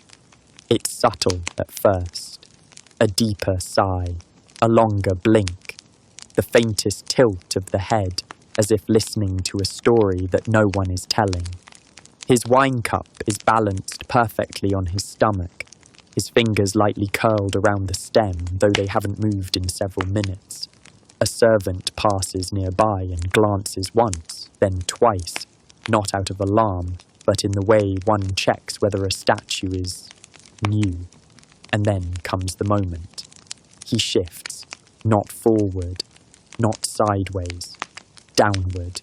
It begins with the collapse of a shoulder, one of those soft linen-wrapped shoulders that has been slowly losing the will to support anything. Then the neck loosens, the chin tucks, the elbow gives way, and finally, gloriously, the guest simply melts. One moment, he's half reclining in thoughtful silence. The next, he's fully horizontal, eyes closed, lips parted slightly in the universal expression of a man who has lost the final argument with consciousness. He is not drunk, or rather, not just drunk. He is defeated by garum, by goose, by small talk and sandal tension and figs and the quiet, unrelenting pressure of wine diluted just enough to feel like permission. No one moves to wake him. That would be rude.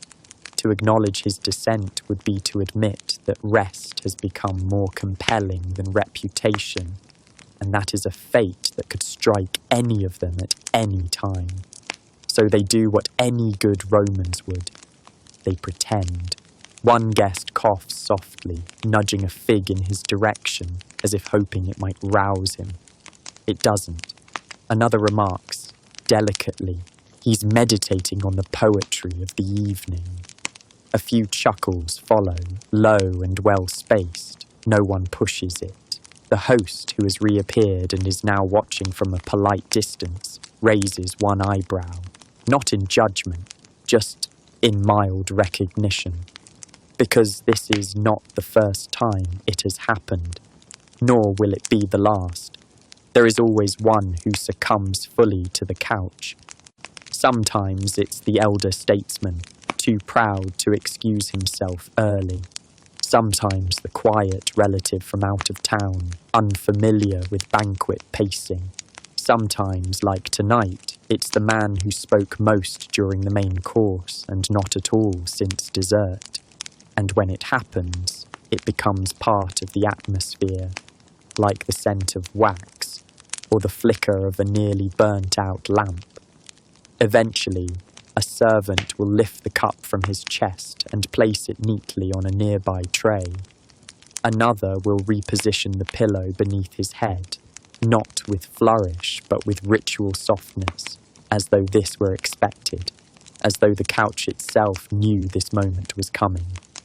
And so he lies there, not snoring, just still, a toga-draped reminder that even the finest minds, the sharpest tongues, the most politically agile among them, are still human, still tired, still capable of being conquered by honeyed lentils and warm air and the ambient poetry of digestion.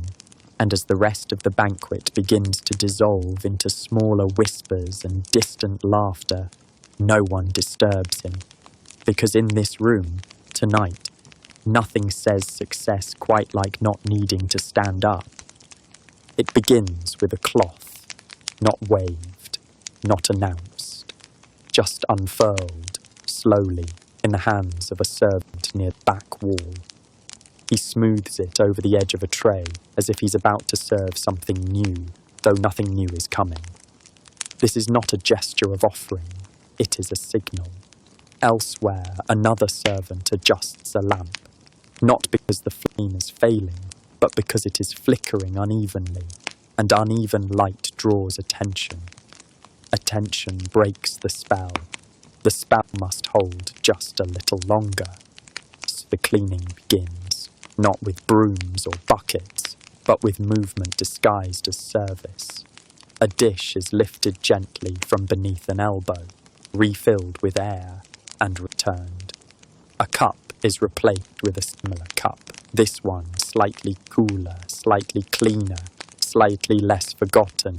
No one says anything, because the guests are still here, still chewing, still murmuring, still pretending they might ask for more, and so the servants too must pretend that they are still serving, that this is still the middle of the meal, that the crumbs they are collecting are merely part of the ritual, not the aftermath.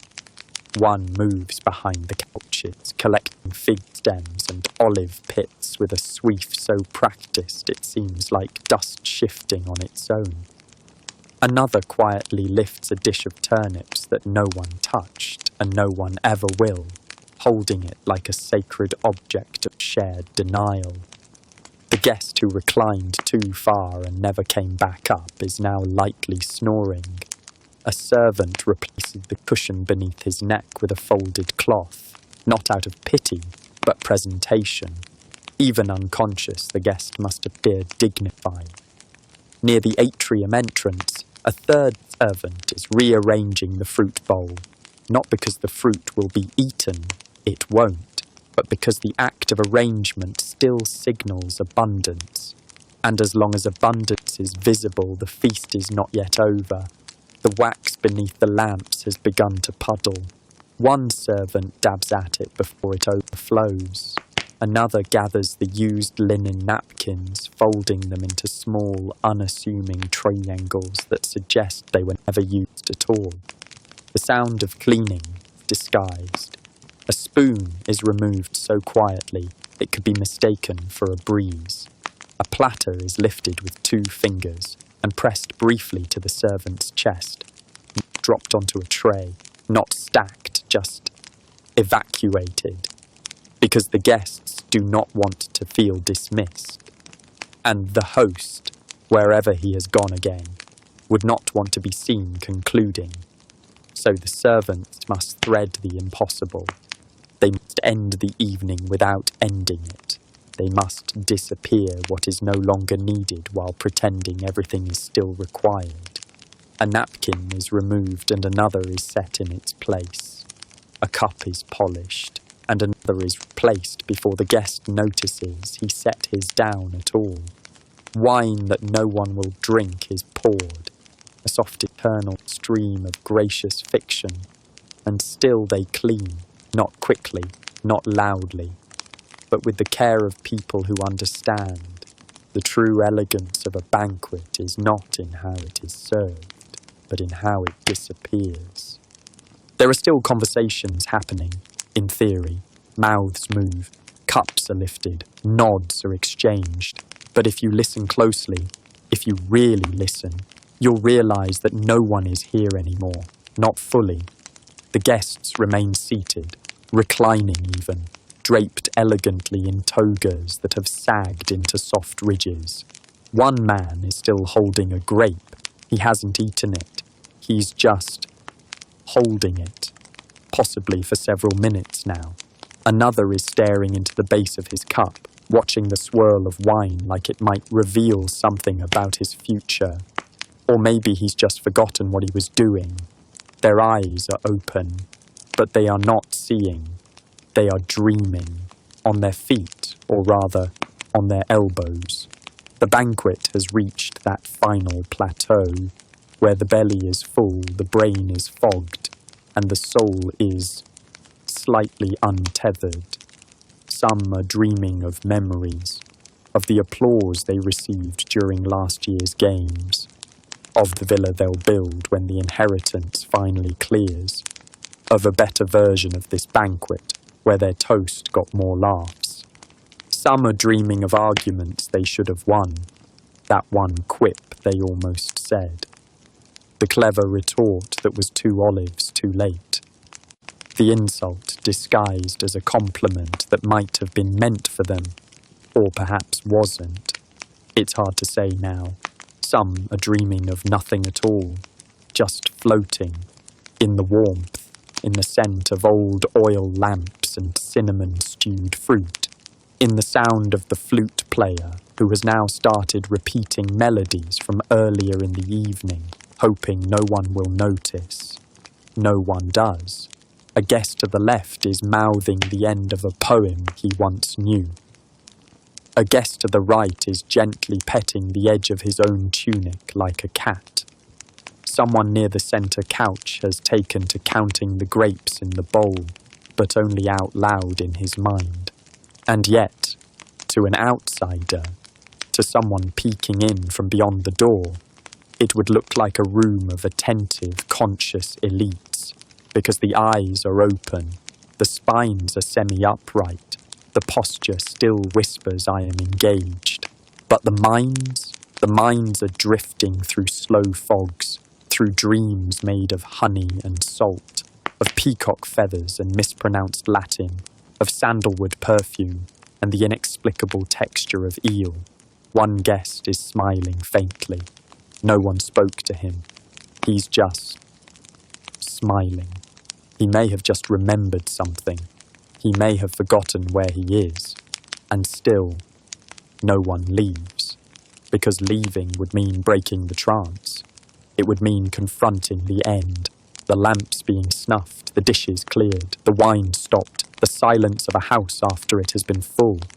So instead, they linger, dreaming, together, eyes open, hearts slowed, hands stilled, wrapped in the long exhale of a night that has nothing more to offer, but still feels too beautiful to leave. It happens slowly. The man is reclining, not on the central couch, but near enough to feel important. He's positioned himself carefully, robes folded just so, cup nestled in hand, knee slightly elevated in a way that suggests either elegance or sciatica, possibly both. His cushion, a fine one, embroidered with soft green vines and something that might be a mythological beast or might be a goat, has been his foundation for most of the evening. It supported him through the gustatio, the wine, the poetry, the politics, the silence. It is, in many ways, his final ally. And now, it's slipping, not all at once, just a slow, creeping betrayal. The edge begins to fold under itself. The rear corner begins to slide across the leather couch, as if trying to exit the banquet before he does. The support beneath his ribs begins to vanish, like sand shifting under a tilted plate. He knows. Of course he knows. He felt it the moment it began. He is absolutely aware that his entire right side is sinking into an increasingly awkward slope. His spine has begun a quiet rebellion. His elbow has lost purchase. His wine cup trembles just slightly with each micro-adjustment, and still he does not move, because to adjust the cushion would be to admit, to acknowledge that the cushion has misbehaved, that his arrangement was imperfect, that comfort has betrayed him, and that gravity, like fate, wins in the end. So he stays, smiling faintly, chewing nothing, nodding occasionally, leaning further and further into the abyss of social pretense. Nearby guests do not speak of it, but they see it. They see the way his posture has begun to resemble a man reclining down a shallow hill. They see the way his right foot now twitches every so often, a reflexive attempt at balance. A servant passes and glances. He could help. He has helped before. But the guest does not make eye contact, and so the servant moves on. There is a noble tragedy to it. The man has committed. He has chosen to suffer indignity rather than recover in shame, and so he slides, imperceptibly, into a lower social orbit. By the end of the evening, he is practically horizontal. His shoulder has lost contact with the couch. His cushion, now fully exiled, lies half-folded on the floor like a defeated scroll. His expression remains unchanged. He will not mention it tomorrow, and if someone does, he will say, "I preferred to lie back." The lamps were softer from that angle, it will be believed, because in the theatre of the Roman Banquet, everyone is performing, and no one wants to break the illusion, especially not for something as minor and as existential as a slipping cushion. The room is quiet, not funeral quiet, not yet. That comes later. This quiet is early morning quiet, when even the light is hesitant, the kind of silence that lets dust hover without falling. She wakes before dawn, not dramatically, not with purpose or sudden awareness, but gently, the way someone trained to anticipate sorrow might wake, slowly, carefully, without shifting the blanket more than necessary. Today may be the day. She doesn't know yet, but grief moves early, and she must be ready. She sits up, presses her feet into sandals that still carry last week's chalk from a hillside burial, and reaches for the small basin of water left by the door. She doesn't wash. She dabs, just enough to smooth the lines beneath her eyes, not remove them. Tiredness adds credibility. There's no breakfast, not really. Morning doesn't pair well with figs or cheese. She chews a dry end of barley bread without tasting it, lets the crumbs fall, and begins dressing. Her robe is folded in the corner. Black, of course, but not fresh. Fresh black is suspicious. This one has been worn, softened by repetition, its edges are frayed just enough to suggest long sorrow. The hem bears a pale stain from someone else's wine. She leaves it there. Let them wonder. The sash is pulled tight, not for style, but for breath control.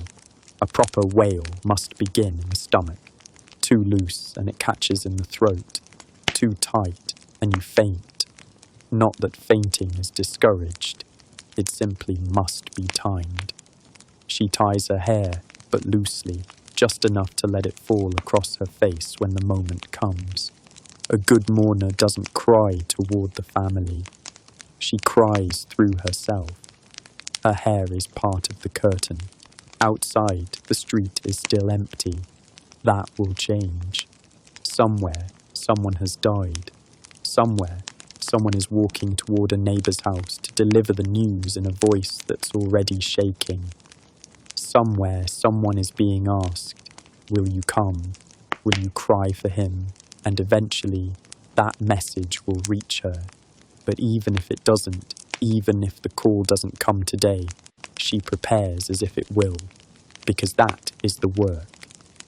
Grief must be waiting when the family arrives. It must already be in the room, curled in the corners, dampening the light, softening the edges of the doorway so that the real grief can pass through without bruising. She lays out her pouch, a soft cloth folded twice, containing the tools, a pinch of ash, a strip of dyed wool, a small sliver of onion, just in case. Some days the tears are late. The onion is not for deception, it is for timing.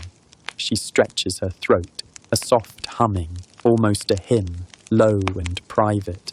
Not because she needs to, but because it centers her. Some mourners shout. She never shouts. Her voice curls, trembles, builds, then breaks, like a wall that never quite collapses, but never holds firm. She opens the window. The sun is barely there. The air smells of damp stone, of soil warming slowly, of a city preparing to lose something. She waits. A woman walking by glances up, nods slightly. Recognition, not greeting. Everyone knows what she does. No one talks about it. They only look for her face when the body is brought into the room. They only ask, "She's here, yes," before they can begin to cry themselves. She leans against the wall, closes her eyes, breathes in, long, through the nose, the kind of breath you take when you're preparing to listen, to feel, to remember someone you've never met. She is not sad, not yet, but she is ready. And when the knock comes, it always comes. She will rise, and she will weep, and she will carry the weight of loss that isn't hers, like a well-worn robe over her shoulders, because mourning is not what happens after death, it is what wakes before it. There is no mirror, only the dull reflection in a polished dish, tilted on the windowsill. It does not flatter, that's the point. The mourners do not paint beauty, they paint sorrow. She begins with the ash. It's not from a funeral pyre. That would be theatrical and dangerous. This is kitchen ash, sifted fine, mixed with a drop of oil to help it cling. It smells faintly of wood smoke and cumin, soft, earthy, forgettable. She rubs it gently under her eyes, not in circles, not smeared like war paint, just a thin grey stroke beneath the lower lid, enough to dull the skin, enough to suggest that she has cried already. Another streak along the jawline. That one's for texture. Not everyone notices it. The ones who do never forget. Next comes the wool, dark, almost black, frayed along one edge. She ties a strip of it around her wrist. It serves no function. But when she lifts her hand to her cheek, it will trail just slightly. Movement like that catches light. It says, "Here is someone undone. There's no rouge, no colour, not for mourners. Colour is for weddings. Colour is for victory. Mourning is monochrome, dull on purpose. The less she glows, the more the grief does. Her hair is unpinned, not wildly, not dramatically, just enough to fall forward. Hair across the face makes weeping look deeper. It creates privacy, even in public, and it hides the parts that haven't quite convinced themselves to be sad yet. She dips her fingers in a small clay pot, coal and oil, and draws a fine line at the inner corner of each eye. Just a touch, enough that, should a tear come, it will trace a path down her cheek in a soft grey stream. Some say it's cheating. She says it's respect. No one wants a dry mourner. Her robe is simple, one pin at the shoulder, loose at the waist. Nothing that suggests structure, nothing that says control. It is a garment meant to look lived in, folded, slept in, wept into. It smells faintly of must and fennel. That's from the last burial. She hasn't washed it, on purpose. Grief should never smell too clean. She tests her eyes, not with tears, not yet, but with expression. A downward glance, a slow blink, a furrow that says I've seen too many pass. Then, just once, She lifts her hand and drags a single finger under her lower lid. Still dry. That's all right. It's not time yet. She will cry when they see her. That is the work. She is not weeping for herself. She is mirroring, reflecting, holding a space open so others can fill it. A servant knocks once. No words. Just the knock. That's the signal. The family is ready. The room has been prepared. The oil lamp has been lit. The incense is smouldering. The body, washed and dressed, now lies with coins on the eyes. She takes one final breath, and with her face painted in sincerity disguised as soot, she steps outside, not into the street, into someone else's loss. Behind the door, behind the curtain, behind the room with the woven mat and the jug of water, there is another room, no altar, no window, just a low ceiling, a clay floor, and enough space to cry without judgment. This is where she trains. Not every mourner does. Some rely on instinct. Some cry poorly and are hired for other reasons. A convincing limp, a noble brow, the willingness to faint at just the right moment. But not her. Her wail has been cultivated, like song, like dance, like fire. It begins with breath. She sits cross-legged, hands on her stomach, not her chest. The sound must come from low, from the centre. Grief that starts in the throat is shrill.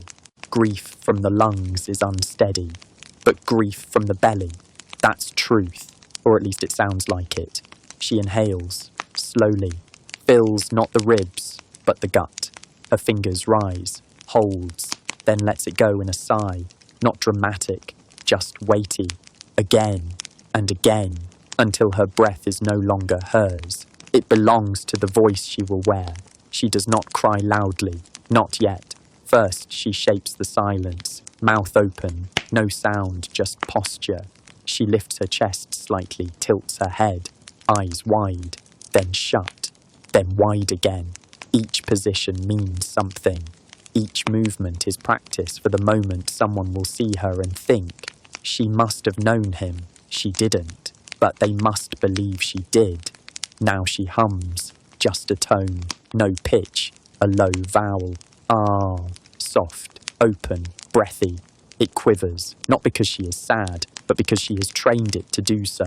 The sound builds, ah, ah, ah, then cracks, right at the moment it reaches the nose. That crack, that is her signature. Not a scream, not a sob, just a break. A note split like a thin plate under pressure. Her hands rise to her face, not to cover it, but to frame it. One to the cheek, one to the forehead. It creates a shape, an opening, a mask of sorrow that is strangely symmetrical. She rocks, not wildly, just enough. Movement is part of it. Stillness can seem stoic, but a body in motion, soft, slow, repeated, signals grief that is too much to sit with. Now comes the practice of collapse. She tucks one foot behind the other, lets the knee slip. Her shoulder rolls downward. She does not fall. She folds into herself, into sound, into the roll. And then, the final test. She opens her mouth wide, draws in breath from the stomach, and lets out a single, round, broken note. It echoes against the wall. It lingers, then fades. She listens to its edges, the places where it trembled, where it lost its way. She will improve those tomorrow. She drinks water, one sip, just enough, then wipes her face, not to remove tears. There were none, only sweat, only effort. Because a good wail is not spontaneous. It is sculpted, poured from a vessel with a crack in just the right place. And when the family sees her tomorrow, wailing beside the body, voice cracking at the perfect syllable, they will weep with her, not because they believe her, but because her cry has made space for their own. The list is not written on scrolls. That would be too formal. It lives instead in whispers, in the corners of funeral halls, in the nods exchanged between priests and housekeepers, in the raised eyebrows of widows who do not want to weep alone. But the list exists. Everyone knows it. The hire sheet. Not official, of course, just understood. At the top are the old women, not because they weep best, though some do, but because their presence is a signal. A mourning matron adds legitimacy. If she is seen wailing in the street, black robe clutched in one hand, ash smeared across her forehead like a crooked crown, then surely the deceased must have mattered. She doesn't need to speak. Her age does it for her. Each wrinkle a story, each groan a eulogy. But age alone is not enough. Some families want drama. For them, you hire the voice mourners. These are younger, flexible, lungs like bellows. They can drop to their knees mid-street, wail from the diaphragm and reach pitches that make even the quiet mourners flinch. Some of them faint on cue. Some of them tremble so realistically guests find themselves placing hands on their backs in comfort, only to remember, moments later, they've never seen them before. Flexibility matters too, not just physical, though that helps. A mourner who can contort mid-lament draws the eye, but social flexibility is more important. Can she wail for a senator at noon and cry for a baker's wife at dusk? Can he switch from stoic whimpers to full-throated despair when the mood demands it? Can they mourn convincingly without upstaging the family? These are not easy skills. And then there's resemblance. This is where the hire sheet gets delicate. Sometimes a family wants a mourner who looks like them. Not exactly. Just enough. Same hair colour. Same brow. Someone who could, from a certain angle, pass as a cousin or a half-sibling or a daughter returned from exile. It makes the grief feel closer, more authentic. Guests watching from the steps will say, "Ah, yes, of course, that's his niece from the provinces. You can tell. Look how she weeps." They'll never ask her name. They're not supposed to. Not everyone makes the sheet. There are mourners who cry too much, who fall too often, who sob with such ferocity it becomes comedy. There are mourners who wear too much ash, mourners who bring their own perfume, mourners who ask for coin before the burial. These names get crossed out, softly, with silence, but some names rise. They're passed along in whispers. She's the one who wailed for that young poet. You remember, the one with the tragic beard? He cried for the senator's wife without even knowing her name. Beautiful work. That one there, she wept without blinking. The tears just kept coming. The best mourners are known, not widely, but deeply, by those who matter. They don't advertise, they just arrive.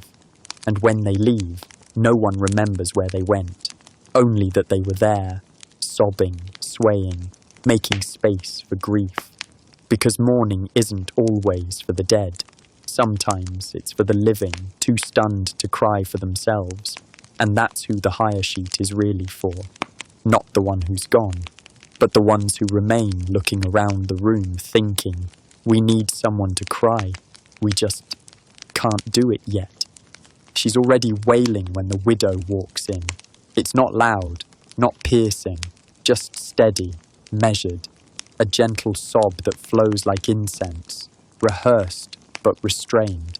The kind of sound that says, I am grieving, but I'm still leaving space for others. She always starts this way. It's respectful, because the moment is delicate, the moment when real grief enters. The widow's steps are slow. She's surrounded by two cousins, a priest, and someone who's already crying, genuinely. A child, maybe, a sister. It doesn't matter. The air changes. Even the ash on her face feels heavier now.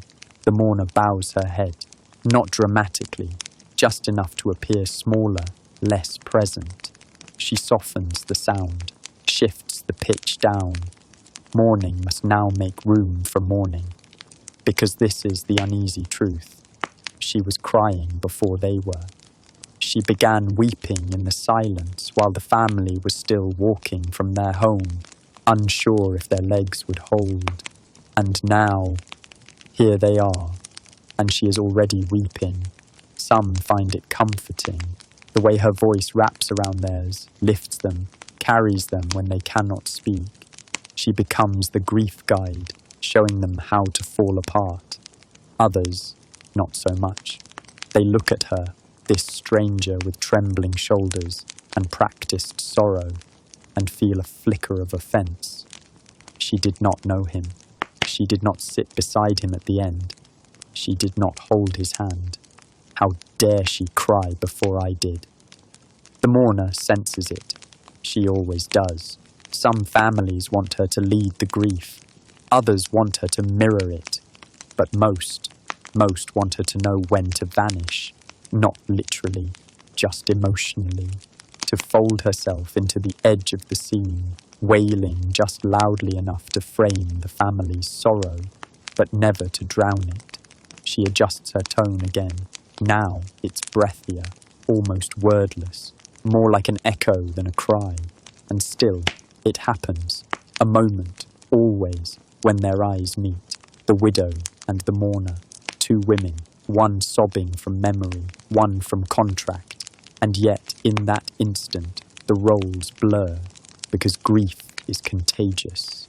And sometimes pretending to cry becomes just crying, not for the man on the beer, but for something else, for all the deaths she's witnessed and not felt, for the ones she cried for and then forgot, for the knowledge that one day she too will be wept for, and perhaps by someone who doesn't know her name. The widow blinks, doesn't look away. The mourner lets her voice break, for real this time, just once, a genuine catch, a slip in the breath, and then the moment passes. The family gathers closer. The real grief rises, warm and chaotic and unrepeatable. The professional steps back, not far, just enough. She becomes the frame again, software supportive, invisible, because this is not her grief, but she has helped carry it. And when it threatens to fall apart, when the wailing becomes sobbing and the sobbing becomes silence, she is there, ready to start again, not to lead, just to hold the sound until they are strong enough to pick it up for themselves. It begins, as all business does, with a conversation, not in the open, not loudly. No one approaches a mourner at a market stall and bellows, "We need crying, how much for 3 hours?" Instead, the offer arrives delicately. A servant leans in. A cousin knocks on a quiet door. Someone who knows someone says, "We've lost a good man. There will be a procession. We're thinking 4 mourners. Too loud, too soft. You've worked with the family before. There's no bargaining, not openly. That would make the grief seem cheap. But there is always a structure. The price changes depending on length of the event, half day, full day, overnight vigil, volume. Some families want howling. Others prefer a shuddering sob. Mobility. Must the mourner walk through the streets, collapse beside the tomb, follow the body to the river? Weather conditions. If it rains, if it snows, if it's midsummer, and the mourner must faint on hot cobblestones, a supplement is expected. Theatricality clause. Some families require at least one wailing collapse, ideally near the moment the casket is sealed. This must appear spontaneous. It's all outlined, not written, not quite, but agreed upon. A mournful nod, a quiet, mutual understanding. Sometimes there's a deposit, a handful of coins, a fresh linen cloth as part of the offering, wine for after, a name whispered for future referrals. There are penalties too, unspoken but real. If the mourner arrives late, grief has a schedule. If they forget the deceased's name, the illusion breaks. If they cry too beautifully, it becomes a performance, not a presence. If they upstage the widow, they are never called again. Some mourners keep a log, not with names, with descriptions. Old farmer, gentle face, 3 sisters, moderate volume requested. Senator's mistress, very pale. Tears required within first 2 minutes. Child, age 5, no crying, just silence and visible sorrow. And there are requests, odd, small ones. Could you wear the veil with the stitching? It was his favourite. Don't cry until the sister does. Then match her, but softer. She always hated lilies. Don't look at the lilies. This is part of the job. To not only mourn, but personalise the mourning. To turn sorrow into something that feels tailor-made, even when it isn't. And still, no one talks about it. No one says, she was paid to weep. They say, she wept so beautifully. Because that's the contract too, not just for coin, but for credibility, for discretion. The mourner must not only perform, she must make them believe that the grief she carries was born in her own ribs, that the gasp, the sob, the near collapse are all real, that the cry, though purchased, belongs to the room, because for the duration of the contract, she is not acting, she is holding space, she is giving the family permission to fall apart, and when it's over, when the coins are quietly pressed into her palm, when the veil is refolded and the ashes washed away, she does not bow. She does not thank them. She simply vanishes, because grief may be rented. But dignity? That's non-negotiable. She arrives an hour early, not to weep, not yet, but to learn. The family isn't ready. The body is still being dressed. The room smells of lamp oil and fresh cloth. Someone is setting chairs in a crooked line. No one notices her at first, which is ideal. She walks softly. This is the study hour. Not all mourners do this. Some rely on posture, voice, instinct. But she prefers to know, even if it's just a sliver, even if it's wrong. She doesn't ask for stories. That would be rude. Instead, she watches. A daughter arranging a cup beside the beer. The cup has a crack down the side.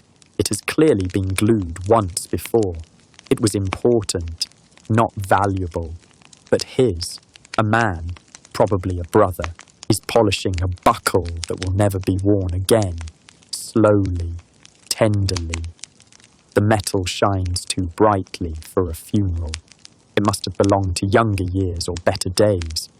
In the corner, someone places a small loaf of bread next to the body.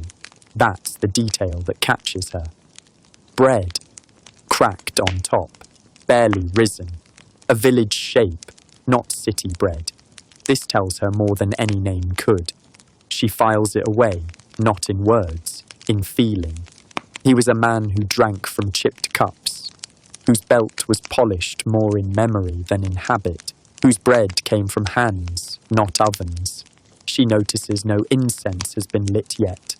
That means the family is practical, or poor, or both. She will cry gently. No theatrical wailing, no collapse. Her grief must match their modestness, not eclipse it. On a side table is a comb, wooden, worn down at the teeth.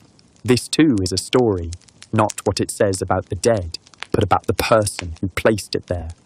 They want him to be remembered as ordinary, not a hero, not a saint. Just a man with a favourite comb. She picks up one of the small cloths near the basin and dabs her eyes once. Preemptively, let them see her eyes red when they look over. Let them believe she already knew. She studies a few names, whispered in passing. Titus, someone says. My poor Titus. That's enough. Just one name. She doesn't need to know the full story. She just needs to know what kind of silence he left behind. Was it sharp? Was it wide? Was it filled with unsaid apologies? Or just the kind of stillness that happens when a voice that used to say very little now says nothing at all? That's what she mourns. Not the life, but the shape of the absence. A woman hands her a pin for her robe. They don't speak, but it is a gesture of welcome. She nods. The study is done. She is ready now to weep, not just for a body, but for a man who drank from a cracked cup, wore a shining belt, ate uneven bread, and combed his hair with the same piece of wood until it wore down to a memory. No one will tell that story aloud, but she will carry it in her tears, and that will be enough. It fits in a cloth bundle no larger than a folded tunic. Nothing clicks, nothing clinks. There is no jangle, no scent strong enough to lead the way before she arrives. Her presence should feel like a hush, not a procession. Inside, tucked tightly and wrapped with twine, is the kit. First, the ash. Always the ash. Fine, grey, silent. Sifted from kitchen fires or old braziers, mixed with a hint of oil so it clings to the skin. Not applied all at once, just dusted. A fingertip's worth under each eye. A thumbprint beneath the collarbone. Enough to say, I've been grieving for hours. Sometimes it flakes. That's good. Let it fall softly, like sorrow drying at the edges. Then, the onion sliver. Not for food, for tears. It's wrapped in linen, kept in a waxed pouch. Just enough juice to sting the eyes. Not weep, just sting. For the moments when sorrow refuses to rise on its own. When memory fails to grip the lungs. When the room expects tears and none come naturally. She never abuses it. One touch, just under the eye, just enough. The veil comes next. Black, gauzy, warm. Not to hide. That's not the point. The veil is a signal. It softens the face, blurs the line between witness and performer. It says, don't ask who I am. I'm here to grieve for you.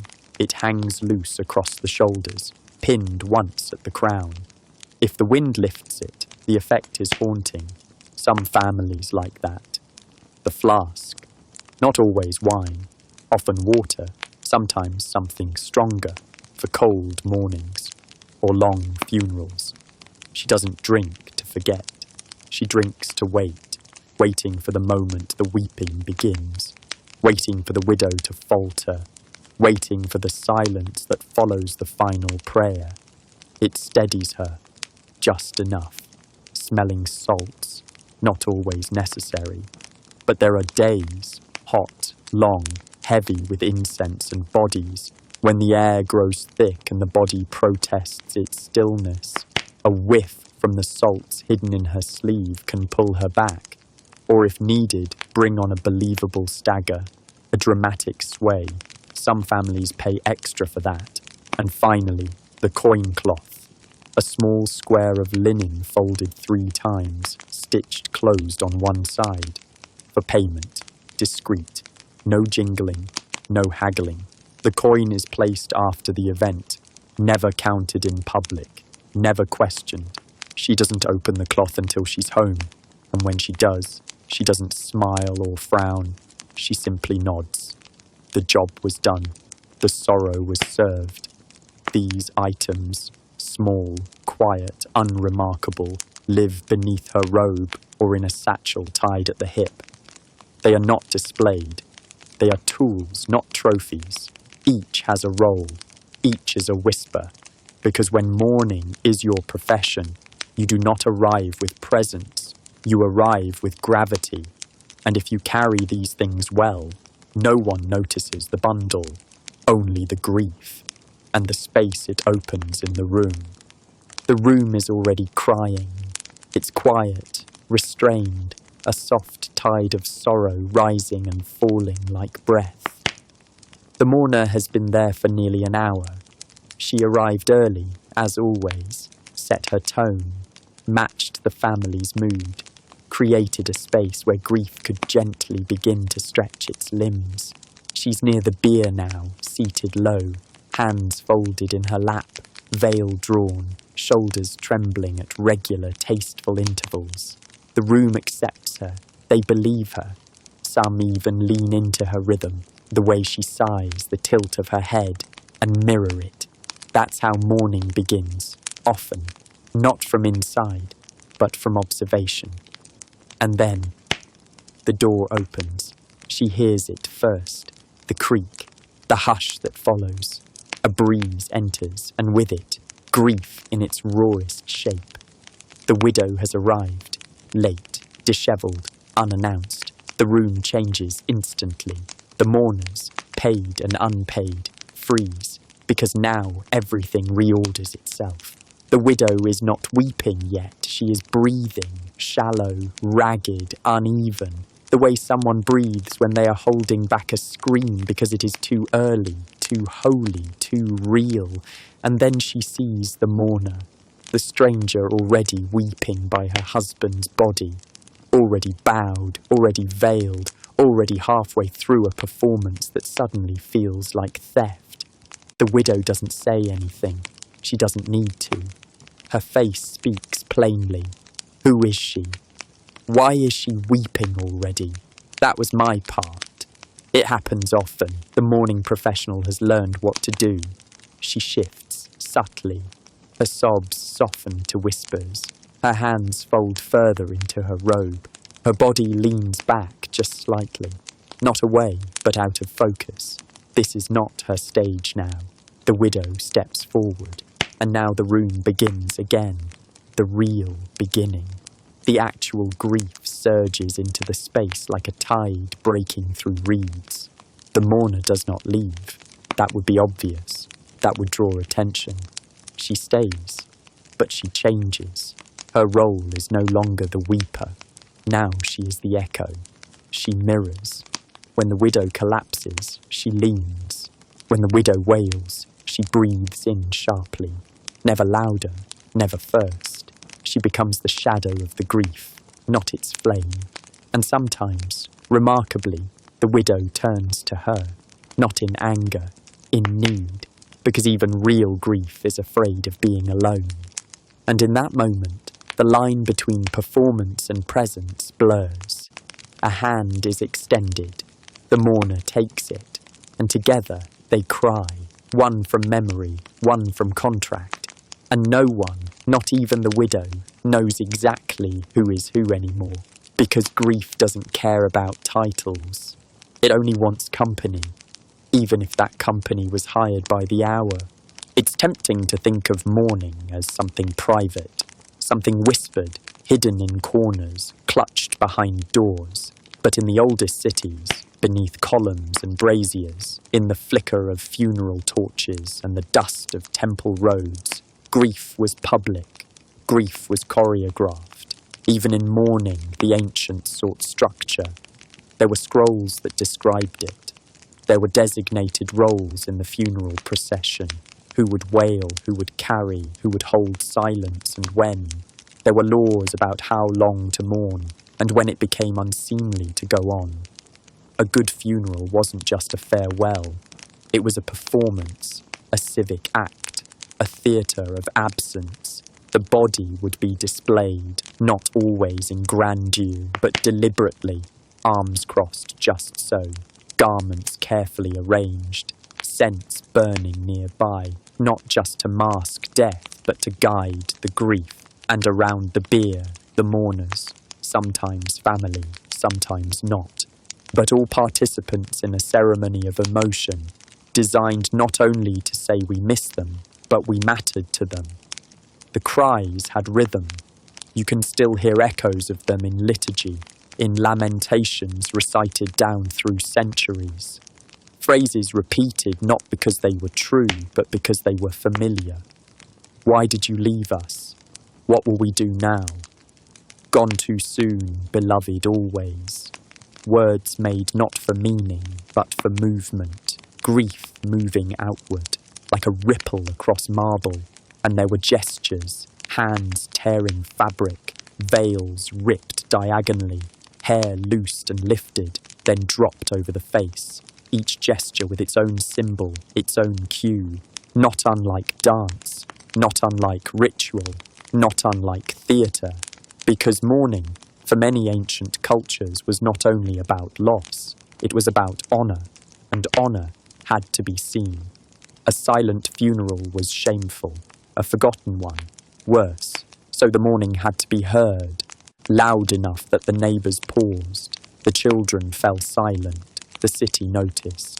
Some cities even employed official mourners, women, most often, trained to cry on command, to lead the grief, to embody the sorrow that others could not yet name. They were not frauds, they were facilitators. They brought shape to the shapeless thing. They knew that grief, when unexpressed, curdled, hardened, but grief that was allowed to be performed, loudly, communally, with ritual, became something shared, and in that sharing there was relief. There was witness. There was the ancient, unspoken contract. You are gone, but we remember. And this noise, this wailing, this ache turned to art is how we prove it. So when the mourner bows her head, when her shoulders shudder, when her voice cracks on a name she learned only this morning, she is not merely performing for a coin. She is stepping into a 1,000-year role. She is painting sorrow in the same colours that have always been used. Black cloth, ash, trembling voice, and time. And though she may leave before the sun sets, though no one will recall her face, her grief will stay behind, faint, but real.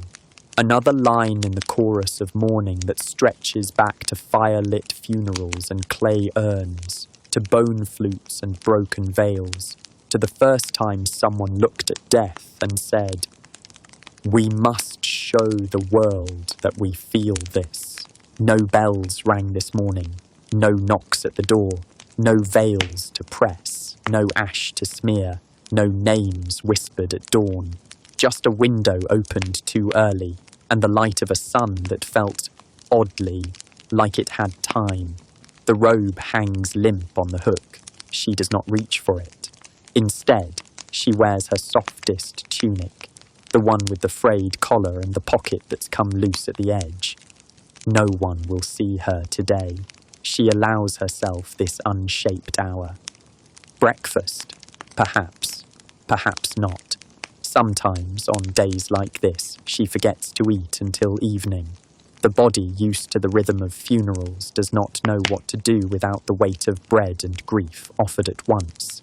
She boils water slowly, watches it roll and steam in the pot like breath escaping something. She pours it over herbs, not for ceremony, but for warmth. Chamomile, a slice of apple, a pinch of thyme. She sips it without thinking. The cup is chipped, but not deliberately chipped, not placed for poetic mourning. It's just broken, that's all. She likes it that way. The day stretches open, wide and soft. No rehearsals, no payment, no strangers to become intimate with, no death to memorize. So she walks, not to the temple, not to the cemetery, but to the edge of the market where the birds gather near cracked stone fountains, where linen sellers hang their fabrics in the sun, and no one looks like they've wept recently. She buys figs, not to offer, not to press into the hands of grieving relatives, just to eat. She sits near the river for a while, where the sounds are simple. Water, wind, laughter from a distance, too far to make out the words. No one approaches her. Not today. On days off, she wears no veil, no pin of mourning. She lets her face be unreadable. The children don't recognize her. The priests pass by without a nod. She is no one today, and it is bliss. She lies in the grass near a slope and watches ants carry pieces of dead leaf towards some unseen home. She wonders, briefly, if ants grieve, or if they simply continue. She thinks she would like to simply continue. Later she returns home, folds laundry, sweeps dust, mends the threadbare corner of the robe she'll need tomorrow. The black one. The one that always smells, faintly, of past incense and worn-out voices. As the sun begins to soften, she lights a single lamp. No incense, just flame, and she sits beside it. She does not cry, she does not practice, she just sits and thinks, not of those who've died, but of those she has helped say goodbye, not their names. She rarely remembers names, but the faces of the grieving, the sound of a mother's breath when she stopped trying to be strong, the warmth of a stranger's hand pressing hers after the service, saying nothing, meaning everything. And she smiles, just a little. Because even in a profession of sorrow, there are days like this, days between the tears, where grief is not carried, but set down, and where mourning, for once, is not performed, but paused. At first, the ribbon was just a ribbon, black, yes, out of respect, tied loosely at the wrist, or in the hair, or across the shoulder. A quiet signal to say someone has gone, and I am marked by it. But then others began wearing it, not in mourning, but in solidarity, or sometimes just because it looked elegant. Soon the ribbons multiplied, now braided into the hair, now dyed darker still, not just black, but matte, lightless, soft as night. Some were edged in silver thread, some bore initials of the dead, and just like that, mourning turned stylish. No one said it aloud, but every funeral now had a palette. The mourners knew. Veils must now fall to the cheekbone, not the jaw. Crying was to be breathy, not blaring. Collapses, only at the third stage of the service, and never on stone. The ash must be applied with a damp cloth, not the fingers. It should look like fatigue, not soot. Soon the more experienced mourners began to offer options. Would you like the weeping that begins with a sigh, or the one with the trembling breath followed by the single gasp? Families would whisper, something understated, she was humble, or make it grand, he was loved, let the whole street feel it. And so, styles emerged, the temple sway, a slow side-to-side rocky, popularized after the death of an oracle's daughter, the shoulder drop, a silent signal of total despair, worn by noble widows for whom loud grief was unseemly. The three-paced collapse, start upright, sigh, step once, step twice, crumple neatly. Mourning became something you could learn by watching others, and more than that, something you could perfect. There were trends. One season, fainting. The next, staring into space as though haunted. Then came the period of muttering names softly, just beneath the music, barely audible, unbearably sad. Eventually even colours crept back in, a dark plum ribbon, a deep green sash. Mourning for children, they said. Less final, more gentle. And the tears, the very best mourners no longer cried in floods. They let a single tear fall. It had to happen at the right moment, often during the naming, or as the incense curled over the face of the departed. Audiences, they were no longer just guests, would whisper, "Did you see her? That tear, perfectly timed." People began hiring mourners not for their sorrow, but for their presentation. A mourner's resume might include 4 styles of sob known for elegant ache posture, versed in silent grief for high-status households, veil coordination available upon request. Even grief, it seemed, wanted to look its best. There were critiques, of course. Some called it hollow, said mourning had become costume, said sorrow should not shimmer like silk under lamplight.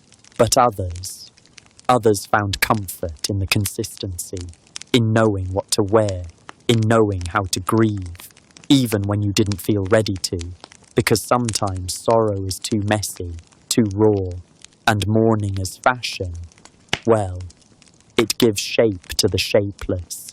It says, this is how to be broken, and you're not alone in it, even if the ribbons match, even if the tears are timed, even if the ash was applied just so. The door opens just enough for her to slip through. No procession, no crowd, just one man, pale, impatient, who gestures toward the back room and says, "It's already been an hour. Please begin." She nods, does not ask his name, does not ask the dead man's either. It is not that kind of mourning. She knows this job by the stillness. No incense, no music, a plain cloth over a plain face, a few chairs, none occupied, a tray of food untouched, a cracked urn set aside, not beautiful enough to hold the ashes, but too familiar to throw away. He died alone, or worse, unwanted. But someone, maybe a landlord, maybe a clerk, maybe someone fulfilling a civic obligation, has hired her to cry, not because anyone will watch, not because anyone believes, but because it feels wrong to let a life disappear without noise. So she begins, not with full sorrow. That would be dishonest, grotesque even. She starts instead with a breath, a long one, as if she's just heard the news and needs to sit. Then comes the sigh, long, thin, a whisper of sadness that does not belong to her, but now must pass through her anyway. She steps closer to the body, not too close. There is no backstory here, no family resemblance to mimic, no lost daughter to evoke in her expression. This is grief by proxy, and still, she weeps, a soft, shapeless sob, not tied to memory, but to ritual, a sob for the kind of life that drifts at the edge of notice, the kind of man who was perhaps difficult to love or simply easy to forget, a man whose name won't be carved in stone, but who now, for these few moments, matters, not because she loved him, but because someone must. She walks the perimeter of the room once, a slow circle, eyes down, veil half drawn, and then returns to her corner. It is enough. The man who hired her nods, curt, places a coin in her hand. No thanks, no acknowledgement. He leaves first. She stays behind a few more breaths, not because she must, but because something, faint and stubborn, tells her to. And as she steps out into the morning, past shuttered doors and blank windows, she does not carry his name, only the shape of his silence, a silence she answered with sound. It begins before the funeral, a low sky, heavy, thick with warning. The mourners glance upward but do not adjust their veils. To do so would be unprofessional. The rain does not change the grief, only the texture of it. By the time they arrive at the gates, the downpour has begun. The mourner's robe darkens from the hem upward. Ash clings to her cheeks, then slides, softly, in uneven trails. The wind pulls her veil to one side, and for a moment, her face is revealed, not as a mask of sorrow, but as a woman trying not to shiver. She does not stop. She cannot. There are rules, and one of them is this. You mourn, no matter the weather. In winter, the breath comes in clouds. Tears sting before they fall, and robes, meant to flow gracefully, stiffen at the sleeves. She walks carefully so as not to slip. The cobblestones are glassed with frost. Mourning becomes smaller in the cold. No grand gestures, no crumpling to the knees. Only tight huddles of sorrow, hunched shoulders, trembling hands, a sob that sounds more like a cough. Ash must be reapplied constantly. It fades with each exhale, but still, the ritual continues. A whisper beside the beer, a nod to the grieving mother, fingers turning red at the tips, but never removed from the chest, where they rest in symbol. I mourn with you. And then, the desert. This is different. Here, mourning is a slow burn. You do not weep loudly. You'd lose too much water. You do not wear black. It would draw the sun like vengeance. Veils are light. Grief is dry. The mourner does not sob. She keens, low and steady, a sound that rides the dust and does not ask to be noticed. Sweat collects beneath her robe. Ash mixes with salt. The sandals leave prints that vanish within minutes, but someone sees. Someone always does. A child peeking between the folds of a tent. An old man lifting a finger to his brow in respect. A woman pouring water into cracked earth and calling it tribute. In the desert, mourning isn't loud. It's enduring. You suffer the heat, not to prove the dead mattered, but to show they were worth the discomfort. In all weather, the mourner shows up, soaked, shivering, sunburnt. She arrives, not because she must, but because absence must be answered, with presence, even if the robe clings, even if the wind howls, even if no one else dares to leave their home. She stands, she bows, she cries, softly, loudly, or not at all, because sorrow doesn't wait for perfect skies, and neither does she. She doesn't look up right away. That would be rude. But she feels it, that brief flicker of attention, the too steady breathing, the perfectly timed sigh, the way the corner of the veil lifts for just a moment too long. She knows. There's another one here, a fellow mourner. Not for this family, not for this loss, just here, hired, like her.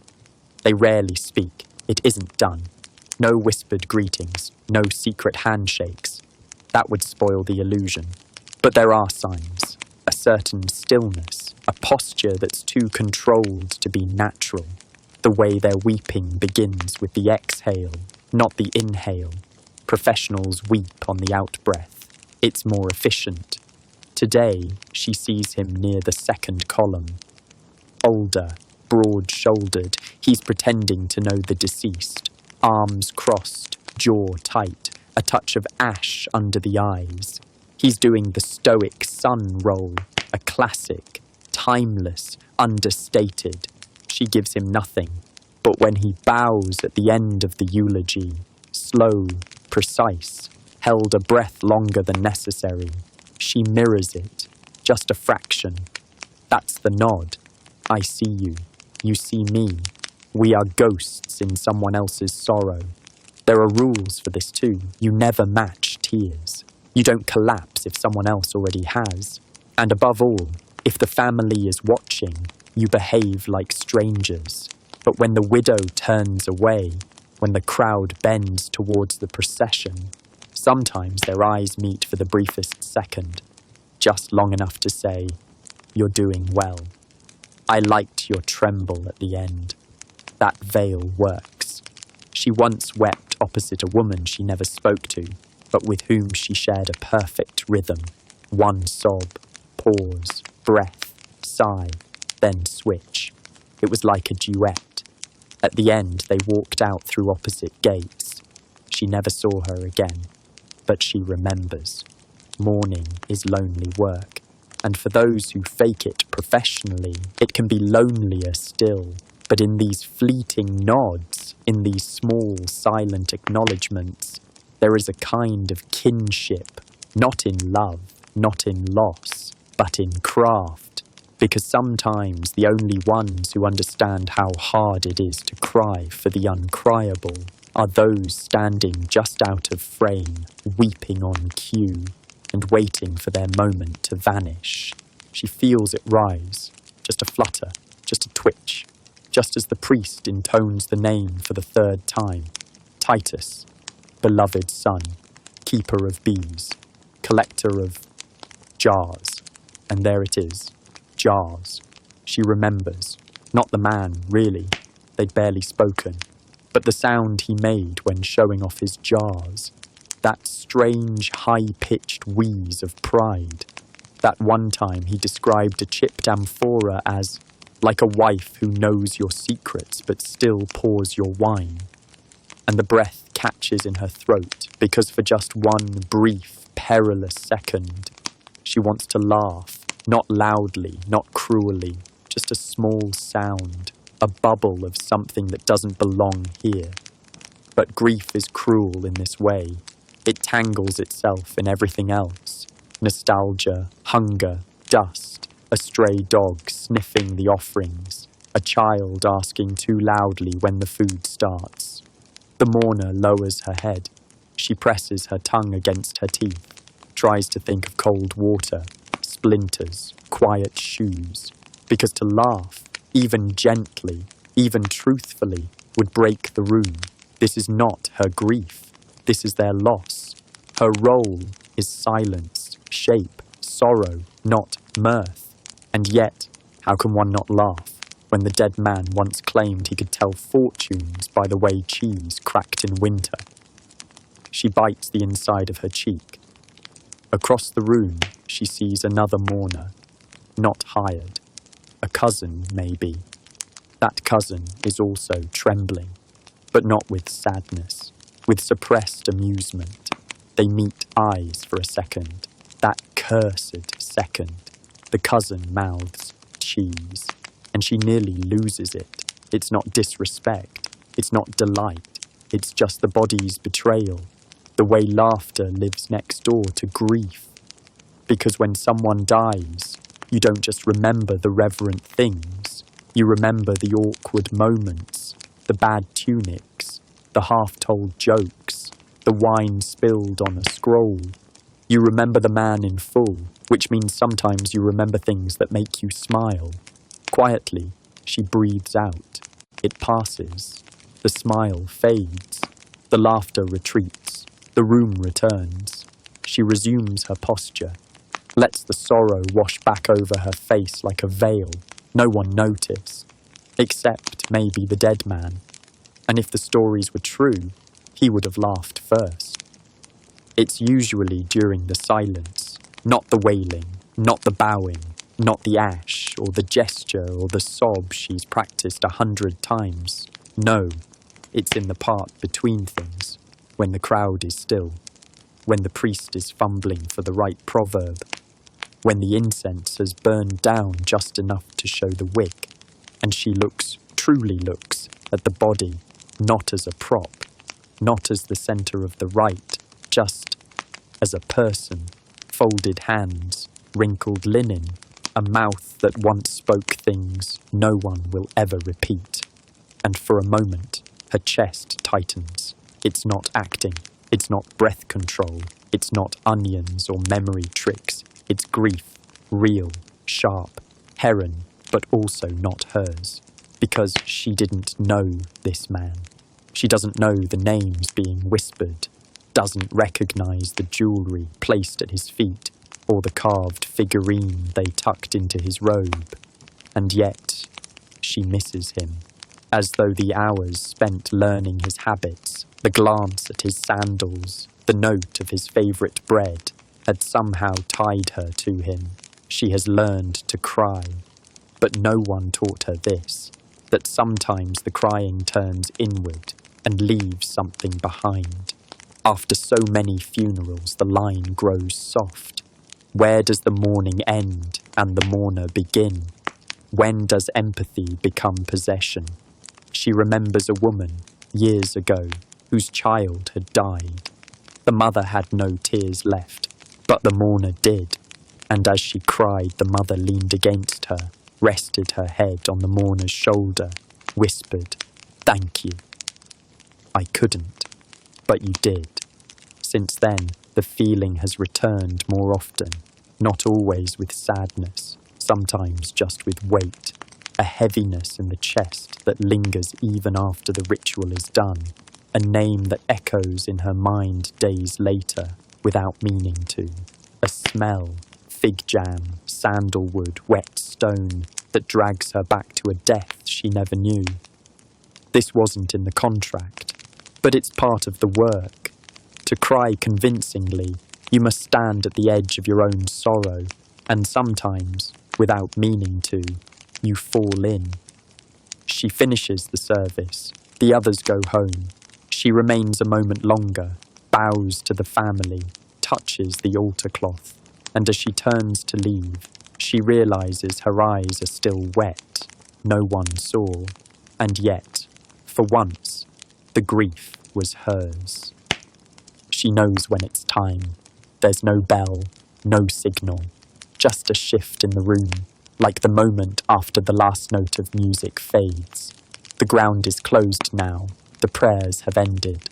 The guests have begun to shuffle toward food or silence or distraction. Some linger, some weep anew, but their weeping has changed shape, no longer the public kind. Now it is private again. Her part is done. She adjusts the edge of her veil, brushes ash from her sleeve, rolls her shoulders once, gently, to loosen the posture she's held for hours. And then, without announcement, she steps backward. 2 paces, 3, no one notices, which is perfect. She walks a wide arc around the mourners, not so far as to seem distant, not so near as to require parting words.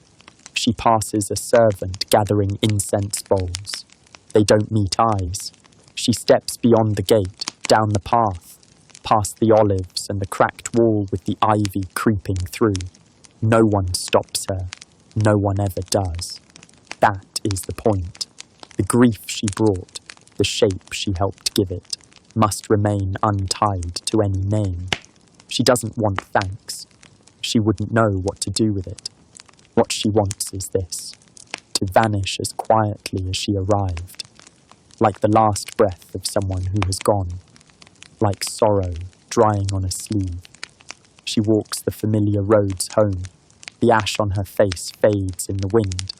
The sob in her throat dissolves into the rhythm of her steps. By the time she reaches her door, she is no longer anyone's mourner, just a woman, in a robe, tired and empty in the good way. She washes her hands, folds the veil, lights a lamp, and sits, as she always does, in the silence after everything. The grief has gone, so has she, and tomorrow perhaps, another name, another house, another loss, but tonight, only quiet. We do not remember their names, not the mourners, not the ones hired to stand at the back of our grief, to weep when we could not, to fall when we stayed frozen, to whisper the sorrow aloud until the rest of us remembered how. History does not keep many records of them. Their tears were not inscribed on stone. Their robes, passed down and mended too many times to matter, have vanished into dust and candle wax. But they were there. Every city had them. Every century. Every culture that ever buried its dead with more than silence. They arrived before the family. They left after the echoes. They cried for strangers, not because it was false, but because it was needed. They understood something most of us forget. That grief left unspoken becomes a weight too large to carry alone. That mourning, even when borrowed, gives shape to the shapeless. That presence, quiet and unnamed, can still be holy. And though they were paid, though their tears were timed and their collapses measured, what they offered was never cheap. Because in every sob that wasn't theirs, a small part of them stayed behind. Not a soul, just a thread, just enough to stitch the wound a little closer. So when we remember the dead, the great, the forgotten, the quietly missed, perhaps we might spare a breath for the ones who wept at the edge of every loss, then vanished into the dust. Not saints, not frauds, just professionals of sorrow. And for all their rehearsed sadness, perhaps they understood one thing best of all, how to leave, softly, unthanked, without turning back. like grief itself, or the stories we tell just before we sleep.